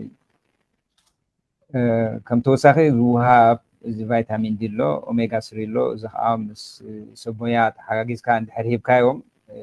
ፅቡቅ ለውጢ የምፅኦም እቶም ኦቲዝም ዘለዎም ህፃናት ሕጂ ሓበሻ ነዚ እንድሕር ፈሊጡ መብዛሕትኡ መገዲ ከነምፅኦም ንኽእል ኢና ነቲ ምዕባለናቶም ካልእ ኣብዛ ናይ ስንክልና ከዓ ተዛረብ ፀኒሕከ እንድሕር ሓደ ቆልዓ ወይ ማንም ሰብ እንድሕር ናይ ስንክልና ፀገም ኣለዎ ክምዝገብ ኣለዎ ንኣብነት ኣብዚ ሃገር ኣብዚ ዩናይትድ ኪንግደም 14 ሚልዮን እቶም ሬጅስተር ዝኾኑ ዲስኤብል ማለት እዩ ሕጂ ዋላ ነቲ መንግስቲ ነቲ ቁጠቦ እውን ሓጋዚ እዩ ክንደይ እዮም ኣለዎ ነቲ ባጀት ክገብር ከማንሲ ሓሸ መጠዲ ንኩሉ ስለዚ እቲ ዘሎ ሪያሊቲ ኮፍ ነብሎ ክክእል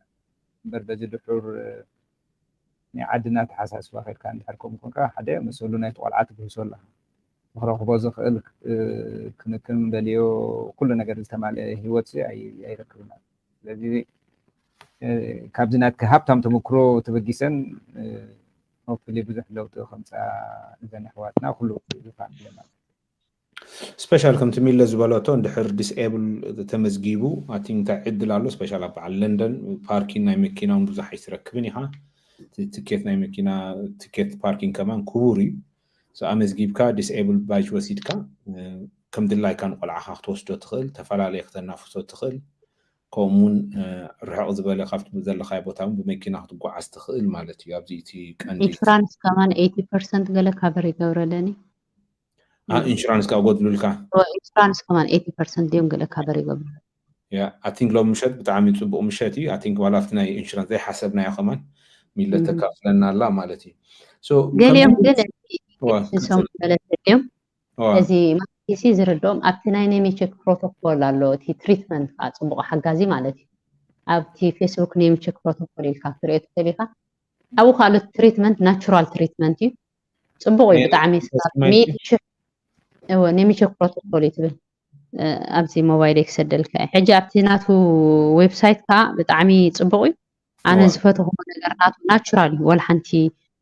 ካልእ ከምዚ መድሃኒት ገለ ይብሉን ዘይተዓሳን እዚ ኤነልን ፊሽ ኦይል እዩ ካብኡ እያ ክትገዝኦ ምዕባለ የምፅኡ በቃ እቲ ኣወሃህብኡ ዳሕራይ ፅቡቅ ነገሩ ብዙሕ ዓለም ሙሉእ ዘሎ ስለዝኾነ እቲ ሳይድ ኢፌክት ኣብኡ ይፅሓፍ እቲ ፕሮግረስ ኣብኡ ይፅሓፍ ገለ ካብቲ ኮመንት ጥራይ ከማን ብዙሕ ኢኻ ትመሃር ማለት እዩ ኣብኡ ጆይን ገብሩ ይኽእሉ እዮም እቲ ተኣሽሙ ደሎ ክሰደልካ ሞኒ ኣብኣ ዝብሎም ኢኻ ነብዛ ናይ ዲስኤብል ከዓ ክውስኸላ ሓንቲ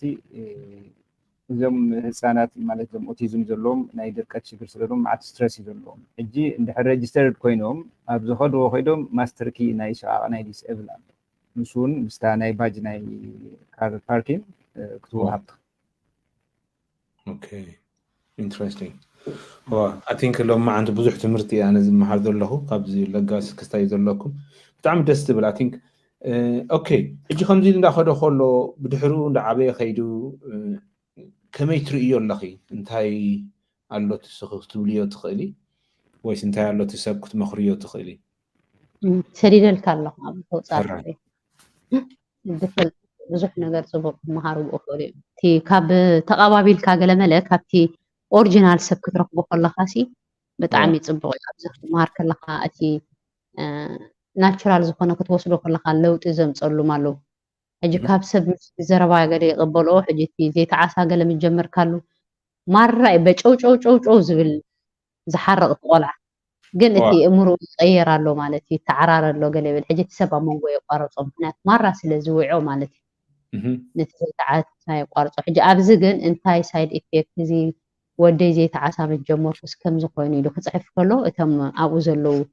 ህዝቢ ከዓኒ እዎ ከምኡ እዩ ዝገብሮ ይዕረ ኣሎ ማለት ኢሎም ይፅሕፍዎ ክንዲዚ ዶ ዝብል ሕጂ ኣብኡ ትመሃር ኢኻ ሕጂ እዚ ካብ ሰብ ማለት ብዙሓት ኣለዉ እንዲማ ኣብዚ ሜድያ ወፂኦም ዘበልዎ ሕጂ ሱ ቁሩብ ካብቲ ገለ ብሰልዲ ገለ ብዝተፈላለየ ክኸውን ይኽእል እዚ ግን ኣብኡ ኣቲኻ እቶም ሓቀኛ ፋሚሊ ስለትረኽቦ ብዙሕ ምሃር ትኽእል ኢኻ ኣፍልጦ ዘለዎ ሰብ ማለት ሶሪ ዘረባኻ ኣቢለ ነው ብጣዕሚ ፅቡቅ ሰሎሞን ኣብ ሚት እንዲኻ ዘለኻ ያ ሶሪ ዶክተር ናታሻ ዝብልዋ ሌትስ ስፒክ ቱ ለርን እያ ትብል ብዛዕባ ኦቲዝም ክትፅሓፍ ከሎ ሕጂ እንድሕር ተዛሪብና ብዙሕ ነገር ኢና ንመሃር ሓቀ ስለዚ ምዝራብ ከምዘይ ተዛረባ ወይ ከምዘይ ተዛረቡ ከዓ መፅኦም ምዛረቡስ ክንመሃር ንኽእል ኢና ነቲ ሕጂ ማዓቢሉ ዝኩሉ እዚ ችግር ረኺብኪ ሕሊፍክዮ ኣብ ፅቡቅ ቦታ ትርከቡ ማለት እዩ ዋላ ንስኹም ዋላ ደቂ ኽዲ ዋላ ኩሉ ሕጂ እቲ ሶሻል ላይፍ ከመይ ትርእዮ ምሳኹም እቲ ላይፍ ናቱ ስታይል ከመይ እዩ ካብቲ ካልኦት ደቅኺ ፍልይ ዝበለ ኢንትረስት ኣለዎ ዶ ዋላ ከመይ እዩ ምክንያቱ መብዛሕትኦም ኣውቲዝም ዘለዎም ቨሪ ሻርፕ እዮም ዝደልይዎ ዋላ እቲ ክገብርዎ ዝደልዩ ከምቲ ዝተዓንተዮ ቪድዮ ዝረኣናዮ ኸማን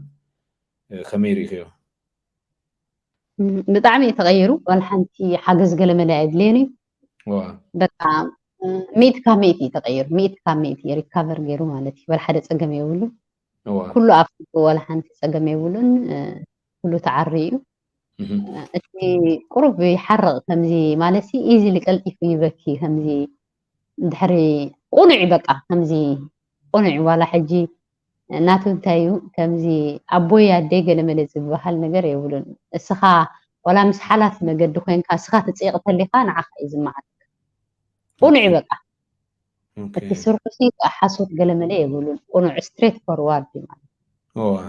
ዋላ መምህርቲ ኹን ዋላ ንቆልዓ ገለ ትግበር እስኺ ኢኻ ከምኡ ጌርክ እዩ ዝብላታ ነታ ቆልዓ ተበዲላታ እስኺ ኢኻ ከምዚኣ ጌርክ እዩ ዝብላ ሕጂ ቁሩብ ቁኑዕ ምዃኑ ከምዚ ምሽቲ ተዓፃፅፍ ምዃኑ ካልእ ግን ዋላ ሓንቲ በቃ ካብ ኖርማል ሲ እዚኣ ጎዲላቶ ትብሎ ነገር የብሉ ሓደ ግዜ ከምሽ ከለካ ኣብ ትሬን ኤርያ ፀቕጥ ገለ ዘለዎ ቁሩብ ዓቕሉ ፅብብ ብሎ ቀልጢፍ ክወፅእ ይደሊ ካብቲ ጂጅ ዝብላ ድምፅታት ገለ ምሽ ቀልጢፍ ክወፅእ ይደሊ ፍርሒ ቁሩብ እዩ ካልእ ግን ኣደቃቅሱ ሚእቲ እዩ ስርሑ ኩሉ ገለ ሚእቲ እዩ ሶሻል ላይፍ በቃ ምስ መን ይኸይድ ምስ መን ይፈልጥ ከይጥፍእ ገለ ትፈርሖ ነገር የለን ናብ መኪና በቃ ኩሉስ በቃ ኖርማል በቃ ኖርማል ላይፍ ሲ በቃ ከምቲ ኮይኑ ኣብ ትምህርቲ ወላ ሓንቲ ሓገዝ የብሉ መሊሱ ይሕግዝ በቃ ደንጋፅ ኮይኑ ንሰብ ይሕግዝ ምሽ ኮይኑ ማለት እዩ ንሕና ጥራይ ከዓ ኮና ብዙሓት ካበር ገይሮም እዮም ሽዑ ስጋብ ፋሚሊ 7-8 ፋሚሊ ብሓንሳብ ንሰርሕ ነርና ዳርጋ ተማርዖ ፋሚሊ ወፂ ሙሉእ ሲ ከምናህና ሚእቲ ካብ ሚእቲ ወፂኦም ሕጂ ኣብቲ ጫፍ ማለት ትምህሮምቶም ንእሽተይ ነይሩ ክኸውን ይኽእል እቶም ደይወፁ ክንዚ ዓመት ስለ ሰራሕኩሲ ናተይ ደይወፀ ገለ ክትብል የብልካን ገሊኦም ኣብቲ ሪሰርች ተኣቲኻ ገሊኦም ኣብ 3 ዓመት ይዛረቡ ከምቲ ዝተሃረምዎ ከምቲ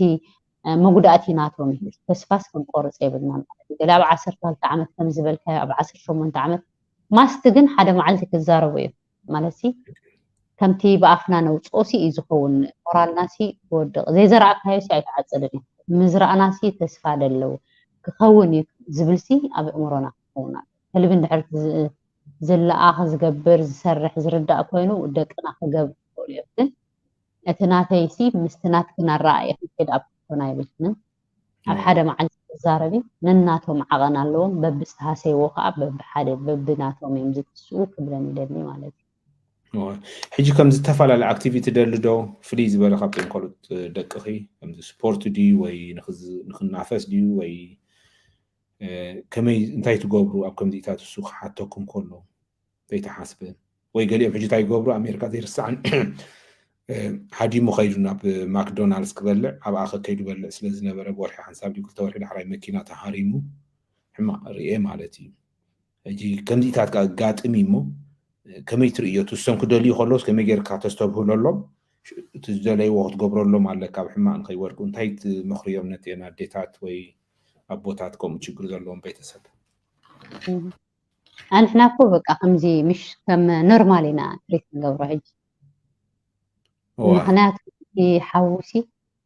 واي نسو كل جزي نعو يفوكس تقبركم لم تنعو تراي ولا خمزي قليل كايسي بقى والحنتي نعو حلفات قبروا له أيدلين نشتي ولادكم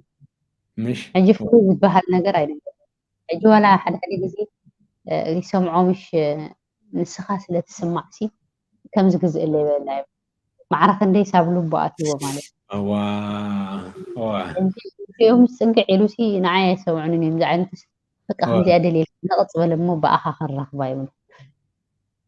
دي عبايتي متى ولا أنا عايزة أسي تقدي سناي بقى تي حدا مهانم سي بحنساب يقصعوا بحنساب يبلو بقى كله أطمام تاناسي كنقبرو تخينا بحنساب ناكل في أم دليت بقى أتيم كان فاميلي خمو تشجر زلوا متى أدفايس ماسي كابت سخط حاسبي متى أدفايس كتب تخلي بتعمي يوم شجر وانتي حنت جزية تخيلوا ما ناكل جزية ناقدني يوم زدلي وا تخيل زدلي بسبيشالي إلكترونيكس بتعمي يوم بسفوت اوكي هنا تعلم يجي حدثي إلكترونيكس بقى ولا بديش تقوم جمرو بتعمي مسي إلكترونيكس فقر له بستخالة إلكترونيكس بقى أنا كبيري ملو مع التلفزيون إلكترونيكس كم عينت كل عكس فهمت كبيري قل بستخالة الناس بقى همزي ووك ولا هل 9 ساعات كم كايم كنت حجي بيوم إسفاسي أبي الحراي ولا بقدرها كيد زو على الماكينة ولا بنوح استوقع اسكايو يفلطوا يمس ولا ختما مولو أتزور كام بتعمي أمرهم بقى باللحي ولا موتروي يكون كل الزبل كايسي كتقوم ما يفعلني نعم مش كنت تنقع على ما تعيش كام كنت خير ولا موتروي أتحس بين كل يمس فلطوا يأمرهم سي بتعمي كم زبلن انتاي أب كل حديم أب سلست ورح يمزوش دواني رم أب KFC أب أمريكا لحركة أم خلّو سوداس كبلو خلّو يخيد حند معلت جن معطو تخفيتو نيرو أمريتو خيدو صرقا خسقر كله مكينة هاريماتو مالتي حجي أنا خابت زرع أخوان تايبل متنكع قاب كم زبوتا اختل مدوم بزح يبل كان وي ميلا خال اختقبر على كات مدو خطب العمر هدي اللي خاون جزي خاب متي خاب جزا خطب العمر تخلي خا مالتي ويب تفلي سيف زخون بوتا تنكم خوين السمع عني مالتي سولومون انتهى لك توسخي سوري أميتو الله سلام نزي بالحناتهم كنت زاربوت حتى إذا حجي علمنا بس حتى زلا درجاسي زم أوتيزم زم سبات أنت زي نبروس أبدا بس إحنا بحرينهم كلهم يعني طلع على ساينتيست يقول لهم أوافر تقول لهم نزوتات قالهم كلهم كبال أينشتاين جميركا إذا نيوتن ولا بقربا نايزر كبنا له أبز ساعات زول لغمان إيلون ماسك زناي تسلا زناي تويتر زلو زي بعد سجازة حجي كم سجم زنو رأي حجي جن رأي نزع علم أم كوتسار بس كله حجي إذا كم زلهم كل عود زي شجرة له من حجي اليوم يفنان وقول استهان قبر كان كلام إذا مثال مثل أسلوم زبلا زلوا زي أمين تم عشرة فيمس تخونوا فلوت أتابع عالم زلوا كم حمام زلوا زي أتومين مالتي تفعل على عين السبات اللونا ماتيماتيشان ديم ولا هافاتم ديم أكتر ديم ولا نايتيف زغرب ديم زي أتوم كابتيم اللو قبلهم نخيل مالتي سوتراي بيكون خا بالعصر شو منته تويتر زي فل سبيلن حجي إكس تبعيلات توعلا وتسلا مكينة زي فل سبيلن زياتهم كاب أميم نبل مالتي حجيتهم بكنا توليدهم زلوا كم زيهم حدهم زخونو خنفلت علنا خنعطوهم يبلنا زي خا تقندنا زي زغبرنا زلوا بتوسخ خا كم يجركا تي متنقع كم جمرتا مالتي بس كيف فلت كاب غبرو نجر بزح نجر سلا زلوا مالتي حجي تقندي عفتيهم بدحرو تولدو قلعت أيوقع خيومن ميتخميتي حجي نتسلسل قصلو حساب أبزي من أتوستي حجي نابت قصتاي قصنا خناعتو نابتناي كل بس حين عندنا تقندنا تيتمنيت ودخي مع بيلو كابتو يوم حدا خينو خسرح زي الروبوت كم زي أخا زي كسدلكي مالتي نتيم دقهم محرلا مالتي زي حجي كابت حدا سخي لجيس كتمت خلقي نحنا ون كم ديتاتنا جبرنا نتيم قلعد كنا مهرم كنا معلوم مالتي حجي نعود راي ذي كونت كا نيكلهم دقخ مالتي زي حجي بروجرام غير كان خسرحو مالتي نا يا حنت نبلا مالتي I think سلومن كالو مثلا فليز بلد نايد كنستيو نايد ديتات كم يجير ምናልባት ከተንብባት ክእሉ እንድሕር ኮንኩም ستايل لكات سكرين نورمي تقبر أبقر محاوغت يا تبيلا يا ክሳይ ትገብርና ያለው ምስቴሎ ኤንዌይ ነዚ ምስ ዝሎ ምሸት ክትብና ፀናሕክሲ ንቆልዑትን ሚስዮን ምስ ባህሪ ንኩሉ ክሳይ ትገብር እዩ قلت لي مو زي ما متابعت كازي حسكي ما هي 10 دين ولا 10 خنري تسفان قبل متم ثانك سلام أتي بعبي يوخا أتي أبب تفعل عد زلخا كم خالص وحنقو أو عدنا ونبزح شجرة لنا ميلسهم تفولت وخباين لعلنا إريترا نقدر كم زيتات عن بزح يذكرون كم ون سبري إسلا ذي فلت أو عدنا خنتاي شجرة له كم زلهم قلبت انتي كميلم كالرأي بتحبرتسب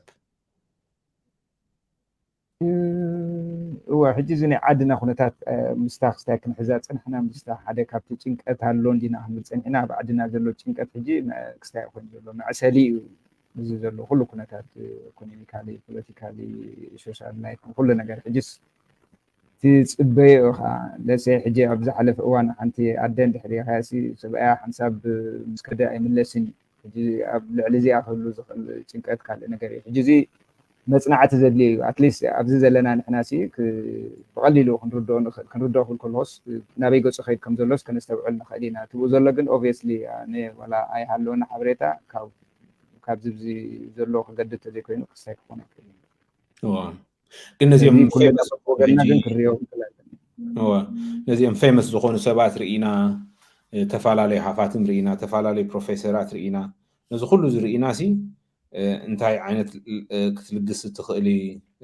كمو سلو من تاخذ لقسو تخلنا تهزبنا انتاي خطبارات عوه ماسي اوتيزم مالنا عيسي كم حدا عبي انكل سنكلان مالتا يكونن نريو مالنا مالتي اوف كورس فالالن دي تحمام كساب كندي ليفل كم زلو تغدعاتو እና ከመይ ትርእዮ እንታይ ከለዎ ኣትህቢ ነዴታት ነቲ ሕብረተሰብ እንታይ ክገብር ኣለዎ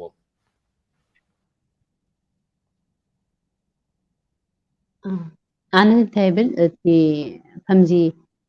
ምስ ዕድልና ክነተኣሳስሮሲ የብልና ምሽ ከምዚ ዝበደልካ ዋይ ኣነ ከምዚ ኸውን ዋይ ሚኻ ትብል ኩሉ ግዜ ሕጂ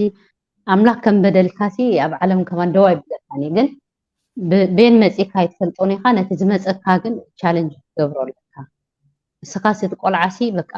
ودي بزح سب زه السنتاي عبيت اوتيزم دلو ميري إمو بس عبيس زدي خوني لس نتدي بس حوش النوع أجي نايت صبح سي أملاك يتفلطوا لو ما عندي نتازلات كاغن كميك خون السخات حقتو السوقت صبح أملاك سلجلو سي أملاك زقبروا لك سخاغن رأيي كم دلو سنكل كم ديكونه بزح كجبر كم زخل نسي كنفلت لنا مس كمو عينت كفاميلي كمو عينت زلون فاميلي خا تأكيبنا خاني كنزارارب شاي كنستي بحسب كنوص اتينا هناسي انتي لو حدش انتي تقبرنا توخخلنا نتحلالي علنا نحابشا جروبنا لو انا كو بزح ابو اكتيفا يكون سلا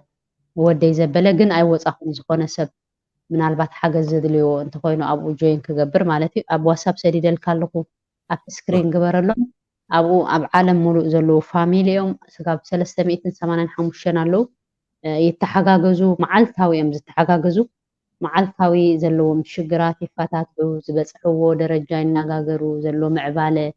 እንታይ ክገብሩ ምስኦም ከዓኒ ኣትምካ ሼር ክገብራ ትኽእላ ኢኻ ዕውታት ስድራ ቤተታት ትብል ኣብኡ ክሰደልክን እዩ ዶክተር ሙሴ ጽቡቕ ኢኻ መስትናትካ ከምናትካ ዓይነት ዘለዎ ፀገም ክትራዳዳእ ከለኻ ብጣዕሚ ቃንዛኻ ስለ ዝራዳዳእ እንደገና ኸ ነፃ ኮይንካ ከተስተንፍስ ትኽእል ኢኻ ኣብኡ ኸ ክትኣትዋ ትኽእል ኢኻ ኢላ ኣድቫይስ ይህበክን ማለት እዩ እዚኣ ሕጂ ናይ ሓበሻ ዝሰደድክያ ኣብ ናይ ምንታይ ቻናል ኣብ ቴሌግራም ኦኬ ቴሌግራም ዘለዎም ጥራዮም ከብልዋ ትኽእሉ ቴሌግራም ሽዑ እቲ زدليو نايتي أدمين فون تلفون نمبر كسدل كاي شو نعم زدليو السخا سند تقبل لهم تليجرام داونلود جيرهم شو نايتي ودي جوين جبرنا تسجم حاجة زدليو قلعت سلازلونا مساحاتهم كنا بحساب كانت حاجة زدلينا يبلو أب جروب جوين جيرهم معلتها بفويس يرادو مالك صبوتي تي عند جن زبالك يا جن أب حدا ختم عن حرال لخاوينكا ويا حدا بوتان حرال لخاوينكا ናይ ሓደ ናትካ ስፔሻል ተናዴታት ናይ ሓደ ግሩፕ ክፈጥራ ሞ ኣብቲ ግዜ ዘለዎን ተራኺበን ነቲኦም ቆልዑት እውን ብሓንሳብ ኮይኖም ከፃቱ ሓሳብ ክቀያየራ ኣብቲ ብጣዕሚ ፅቡቅ ኮይኑ ተሰሚዕኒ ምክንያቱ ካብ ካውንስል ናብ ሕጂ ካብ ቀበሌ ይበሃል ብትግርኛ ካብ ቦታኻ ናብ ቦታኻ ስለ ዝፈላለ ዋላ ጀርመን ዘለኹም ካውንስል ተይልና ካልእ ከይመስለኩም ቀበሌ ንበሎ ድሓን ኣይ ቲንክ ፅቡቅ ኤግዛምፕል በብቦትኡ ተራኺብካ እንታይ ኢንፎርሜሽን ንሕድካ ምሃብካ ዝበለፀ ማለት እዩ ንሕና እውን ኣብ ዝመፅእ ግዜ ከምኡታት ኣባራትዒና ከምዚ ሕጂ ሚለ ዝነገርህና እዚ ናይ ቴሌግራም ዘሎ ከምኡ ጌርካ እውን ብዝበለፀ ዌብሳይት ተሰሪሑ እውን ሓሳብ ክንህብ እዩ ትድሌትና ማለት እዩ ከምኡ እውን ድሕር ፈቃደኛታት ኮይንኩም ናይ ደቅኹም ከምኡ ዘለኩም ወይ ከምኡ ዘለክን ኣዴታት መፂኹም እውን ሓሳብኩም ክትልግሱ ብጣዕሚ ንሓና ክፉት እዩ ማለት እዩ እዚ ንዓኹም ንዓና ጥራይ ዘይኮነስ ፅባሕ ንኳ እንታ ክንገብር ንኽእል ማለት እዩ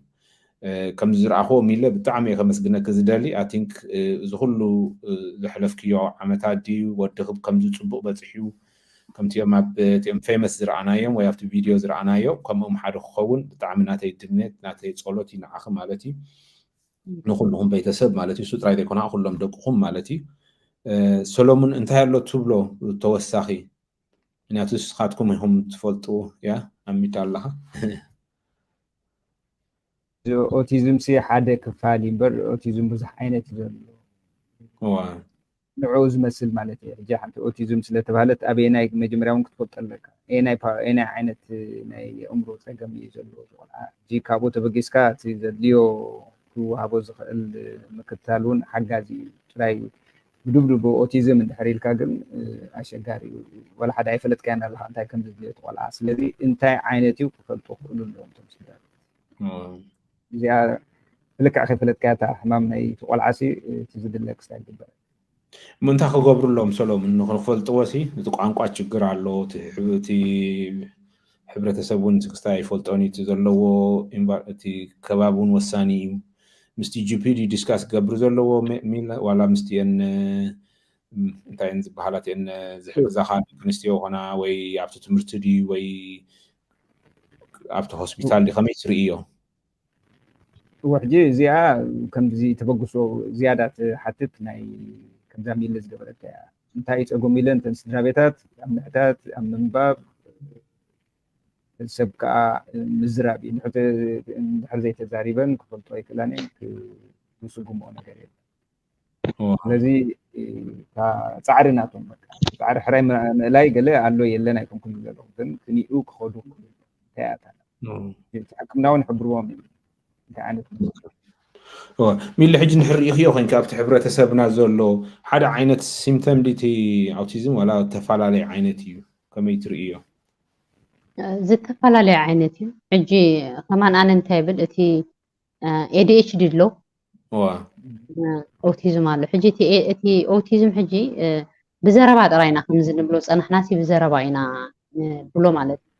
ሕጂ እዚ ኩሉ ሰብ እዩ ድሕር ዘይዛረብ ኮይኑስ ኩሉ ሰብ እዩ ዝርዳእሉ ቤት ትምህርቲ ይርዳእሉ ስኻ ቤተሰብ ገለ ይርዳእሉ ኦቲዝም ከሎ ከዓ ዝዛረባሉ ሕጂ እቲ ዝዛረብ እሱ እዩ ቀንዲ ሓገዝ ዘድልዮ ኣነ ኮይኑ ይስምዓኒ ማለት እዩ ምክንያቱ ቡሊን የጋጥሞ እዩ ምክንያቱ ስለዝተዛረበሲ ኦቲዝም ኣለዎ ኢሉ ኣይወስዶን እዩ ደቁ በቃ ኦቲዝም ኣለዎ ክበሃል ኣይደልዩን እዩ ምክንያቱ ዳሕራይ ሶሻል ምስ ሰብ ዓርኪ ክገብር ኣይክእልን እዩ ገለ ብዙሕ ፀገም ኣለዎ ሕጂ እዚ ሓደ ስለዝተዛረበስ ኦቲዝም የብሉን ማለት ኣይኮነን ምክንያቱ ምስኦም ሲ ማች ክገብር ኣይክእልን ኣሎ ካልኣይ ከዓ ADHD ኖርማሊ ይዛረቡ እዮም ኩሉ ነገሮም ግን ሃይፐር እዮም ኣብ ሓደ ደው ክብሉ ይክእሉን ብጣዕሚ ይዋዒ ኣለዎም ሕጂ እቲ ክትፈልዮስ ትኽእል ኢኻ ኦቲዝም ከሎ ዝዛረብ ኣሎ ኣብኡ ከሎ እዚ እንታይ ድበሃል ኣብ ዓድና ከምዚ እንዳተዛረበ ከሎስ ወፎፍ ዓይነት ምሽ ከምዚ ንገለ ሰብሲ ገለ ተዛሪብካይስ ከምዚ እንታይ ኢኻ ትገልፆ ኣይደንኡ ኣይክርድእኒ ይክእልኒ ግን ይምልሰልካ እዩ ግን ነቲ ዝሓተትካዮ ሕቶስ ኣይኮነን ኦኬ ተረዲእ ሓቶ ካልእ ዝምልሶ ካልእ ሕጂ ስለ ዝተዛረበ ጥራይ ሲ ዘይኮነ ሲ ዋላ ተዛሪቡ ከሎ እቲ ፕሮፐር መልሲ ስጋብ ዝመልስ ሲ ሓገዝ የድልዩ ድሕሪ እቲ መምህር ተረዲእሉ ተገለ ተረዲእሉ ሲ ካብቲ ፀቕጢ ናይ መምህር ናይ ገለ ዋላ ካብቲ ናይ ዕሩኽሲ ክትርድአሉ ይኽእል እዩ ከባቢኡ ሲ ይርድአሉ ድሕሪ ተዛሪቡ ጥራይ ኢልካ ሰዲድካዮ ሲ እንታይ ይረዳዳእ ኣሎ ክርድአና ኣለዎ እቲ ADHD ግን ይርድአና እዩ በቃ ፐርፌክት እዮም ንፉዓት እዮም ገለ ስለ ዝኾኑ ግን ኣብ ሓንቲ ኮፍ ኢሎም ክመሃሩ ኣይክእሉ ኩሉ ፀገም የብሎም ዋላ ናይ ምርዳእ ግን ሃይፐር እዮም ኣብቲ ርእሶም ዘሎ ሲ ደው ከብሎም ቅልውልውልው እዮም ዝብሉ ኣብ ሓንቲ ቦታ ኮፍ ክብሉ ይሽገሩ እዮም ሕጂ ንክትፈልጦ እንድሕር ተቐቢልካዮስ ክትፈልጦ ሲ ቀሊል እዩ ተቐቢልካ ጌርካ ስትድልዩስ ይርዳእካ ሊኻ ፅቡቕቲ ሓሳብ እቲ ኣብ መወዳእታ ሕጂ ክነብሎ እንደሊ ኣብቲ ገምጋም ክትርእዮ ከለኺ መብዛሕትኡ እቲ ኣብ ቦታ ወሳኒ እዩ ኣበይ ከም ትነብር ክትወሳኺ ከዓ እቲ ክትባታት እቲ ቀንዲ ከም ዓብዪ ችግር ኮይኑ ዘሎ እዩ እቲ ንብሎ ዘለና ማለት እዩ ሕጂ እዚ ምጥንቃቕ ኣድላይ እዩ ማለት እዩ ከምቲ ተዓንተ ወይ ዝበልከ ኣብቲ ሕብረተሰብ ኣተኪሩ ክሪኦ ኣለዎ እወ ያ ኩሉ ሲ በቃ ከምዚ ባሃሰሰ ለባምሲ ክንነብር የብልናን ይህሶ እዮም ደቅኻ ምክንያቱ ካብቲ ዝመፀኻዮ ሕብረተሰብ ዝመፀኻዮ ከባቢ እቲ ትመግቦ ትበልዖ ኩሉ ሲ ሓድሽ እዩ ሕጂ ሓደሽ ምዃን ስኒ ንዓና ተሃሲናስ ንደቅና ሃሲና ሕጂ ግን ንከባቢና ክንፈልጠኹም ዘለና ንሕብረተሰብና ድሓር መፂና ከዓ ኣብዛ ዓዲ ትግሬታ ንኾነ ኢና ስቲል ሲ ምስቲ ሕብረተሰብ ኢና ንነብር ዘለና እምበር ነቲ ሕብረተሰብ ሲ መንነቱ እንታይነቱ ገለመለ ኣይንፈልጦም ኢና ኣጋይሽና ደለና ስጋብ ሕጂ ዋላ እግርና ይኣትዩ እምበረይ ምስኦም ሲ ወላ ሓደ ርክብ ብዙሕ ከምቲ ዝግባእ ርክብ ሲ የብልና ጠርኒፍና ኢና ኣብ ሓደ ኤርያ ንነብር ሕጂ ከምዚ ስለ ዝኾንና ብዝተኻኣለና መጠን ሲ ብኩሉ ዓይነት ነቶም ቆልዑት ሲ ክንከታተሎም ከም ዘለና ስፔሻሊ ከዓ ብጥዕንኦም ማለት እዩ ሕጂ እዚ ተወሳኺ ኣለካ ናይ መወዳእታ እዚኣ ኮን ኣቦታት ትወቅስ እያ መብዙሕ ኣይትሰምዑን ኢኻ ኣብዚ ሰብ ክዕልላ ስፔሻል ደቂ ተባዕትዮ ከመይ ትርእዮ እንታይ ክትብሉ እዮም ትደሊ ኣነ ደኣ ስፔሻሊስ ኣወዳት ተዝሕዝዎ ከማን ደስ ምበለኒ እተን ኣዋልድ ኩሉ ግዜ ሲ እቲ እንድሕሪ ከምኡ ዓይነት ቆልዑት ይዕብያ ኣለዋ ኮይነን ሲ ከም ሰባት ተኣኪበን ሻሂ ክሰትያ ኣይክእላን ብዛዕባ እቲ ዘሎ ሲቹዌሽን ተዘራሪበን ለውጢ ከምፅኦ ኣይክእላን እየን በቃ እታ ክገብራ ዝኽእላ ሲ ነተን ቆልዑት መሓዝ ጥራይ እያ ሕጂ ኣትሊስት ሰዎች ግን ተራኺቦም ሻሂ ሰትዮም ኩዕሾ ሪኦም ብዙሕ ሲ ኦፖርቹኒቲ ኣለዎም ክራኸቡ ማለት እዩ ሕጂ ከም ሕብረተሰባት ክትእከብ ከለኻ ሕጂ ምስ ሓደ ሰብ ተዘራሪበ ነይራ ኣብዛ ዓዲ ንሕና ሲ ማጆሪቲ ከም ዝረኸቡና ኣለና ረእዮስ ኣብዚ ከድካ ከምዚ ኮይኑ ገለ መለ ምስ በልኮ እሱ ከዓ ምስ ናቱ ስራሕ ተዘራሪቡ ገለ ሕጂ ከም ኮሚኒቲ ተኣኪብኩም ኣብ ቸርች ድዩ ኣብ ገለ ድዩ ገለ ሲ ስጋብ 400 ገለ ሰባት እንድሕር ፈሪሞምሉ ንሕና ስኒ ናህና ሕብረተሰብ ናህና ኮሚኒቲ ሲ ብዝሒ ኣባና ይረአሉ ብዝሒ ደቅና ይህሰይሎ ኢሎም ፌርማ እንድሕር ፈሪሞም ክረአ ይኽእል ይኸውን ኣብቲ ናይቲ ከባቢ ካንስል ማለት እዩ ሕጂ ስጋብ ዘይተጠርነፍኩም ሲ ኣይረኣይኒ ኩሉ ሰብ ሲ ኣብ ወውልቁ ሲ ኣገገዙ እዩ ፀገሙ ሒዝዎ ተሪፉ ደሎ ሕጂ እቲ ደይ ምእካብና ባዕሉ ስኒ ዓብ ፀገም ኮይኑሎ ማለት እዩ ኩሉ ሰብ ሽግሩ ኣብ ገዛ ኣሎ ዝሕግዞ ሰብ የለን ከምዚ ኢና ንዛረበሉ እምበረይ ፐርሰናል ከይዱ ንዕኦም ሎማዓንቲ ንዑ ሻሂ ስተዩ ኣነ ክዘልኩም ኣይንብሎምን ኢና ብጣዕሚ እዮም ንዓና ንሕና ንሪኦም ኣጣማምታ ንሶም ዝጥሙቱና ኣጣማምታን ብቤን እዩ ንሕና ኢልና ኢና እንድምፀሎ እሶም ግን ከምቲ እሳቶም ብሰላም ኣትዮም ዝወፁ በቃ ከም ኖርማል ሰብሲ ሸኸም ደይብሎም ኣትዮም ክመፁ እሱ ብጣዕሚ እዩ ዘቕንኦም ከም ኖርማል ሰብ ክነብሩ ማለት እዩ ሕጂ ድሕሪ ከም ሕብረተሰባት ተኣኪብካሲ ከምዚ ናይ ሶማል ኮሚኒቲ ኣብ ኣሜሪካ ኣይክተቡን እዮም ደው ኣቢሎሞ ዝበልካዮ ኬዝና ክርአ ምከኣለ እሞ ሓደ ፍታሕ ክመፅእ ምከኣለ ይብል ኣነ ብቤተክርስትያን ይኹን ብኮሚኒቲ ይኹን ስኒ እቲ ፌርማ እንድሕር ተወሲዱ ንሕራይ ዋላ እቲ ስጉምቲ ሓቅኹም ኢኹም ኣብ ናትኩም ዝያዳ ኣሎ ኢሉ ዋላ እቲ ጠንቋ ኣይፈለጥ ከም ሕብረተሰብ ብምሉእ ሲ ይፍቀደልካ ሞ እቲ ሰብ ከዓ ነፃ ኮይኑ ከከም ዝገበሮ መገበረ ሕጂ እቲ ዘይምጥርናፍ ከዓ እቶም ሰብኡት ከዓ ኣብቲ ዝተረኸቡ ከምዚ ዓይነት ኣይድያ ተጠርኒፎም እንድሕሪ ብሓንሳብ ሲኒ ደቅና እንታይ ይኾኑ ኣለዉ እንታይ ንግበር ናብቲ መንግስቲ ኸ እንታይ ንኽእል መን ይሕግዘና ዝብል ኣይድያ ተደበጊስዎ ሲ ፅቡቅ ነይሩ ኢለ ይሓስብ ተናዴታት ኦረዲ ዋላ ሓደ ክገብራ ኣይክእላን እየን ዋላ እቶም ጥዑይ ዘለዎን ሲ ተኣኪበን ሻሂ ክሰትያ ከምዚ ዓይነት ኦፖርቹኒቲ ስለ ደይብለን እቶም ኣወዳት እቲ ምረኻቦም ሲ ንሰናይ ነገር ተደኸውን ፅቡቅ ነይሩ ምበልኩ ማለት እዩ ጽቡቕቲ ዓባይ ቁም ዘረባ I think ኣነ እውን ኣብኣ ዝፀቕጠላ ማለት እዩ ሶ በቢ ዘለኹሞ I think ኣብ እንዳሻሂ ክትራኸብ ከለኻ ድዩ ወይ ኣብ ኣኼባ ድዩ ዋላ ባር ድዩ ዋላ ብዝኾነ ክትርከብ ከለኻ ናይ ግድን ነዚታት ነገር ክነልዕሎም ምክንያቱ ኣውሮፓ ብዙሕ ነገር እዩ ዘሎ ዕድል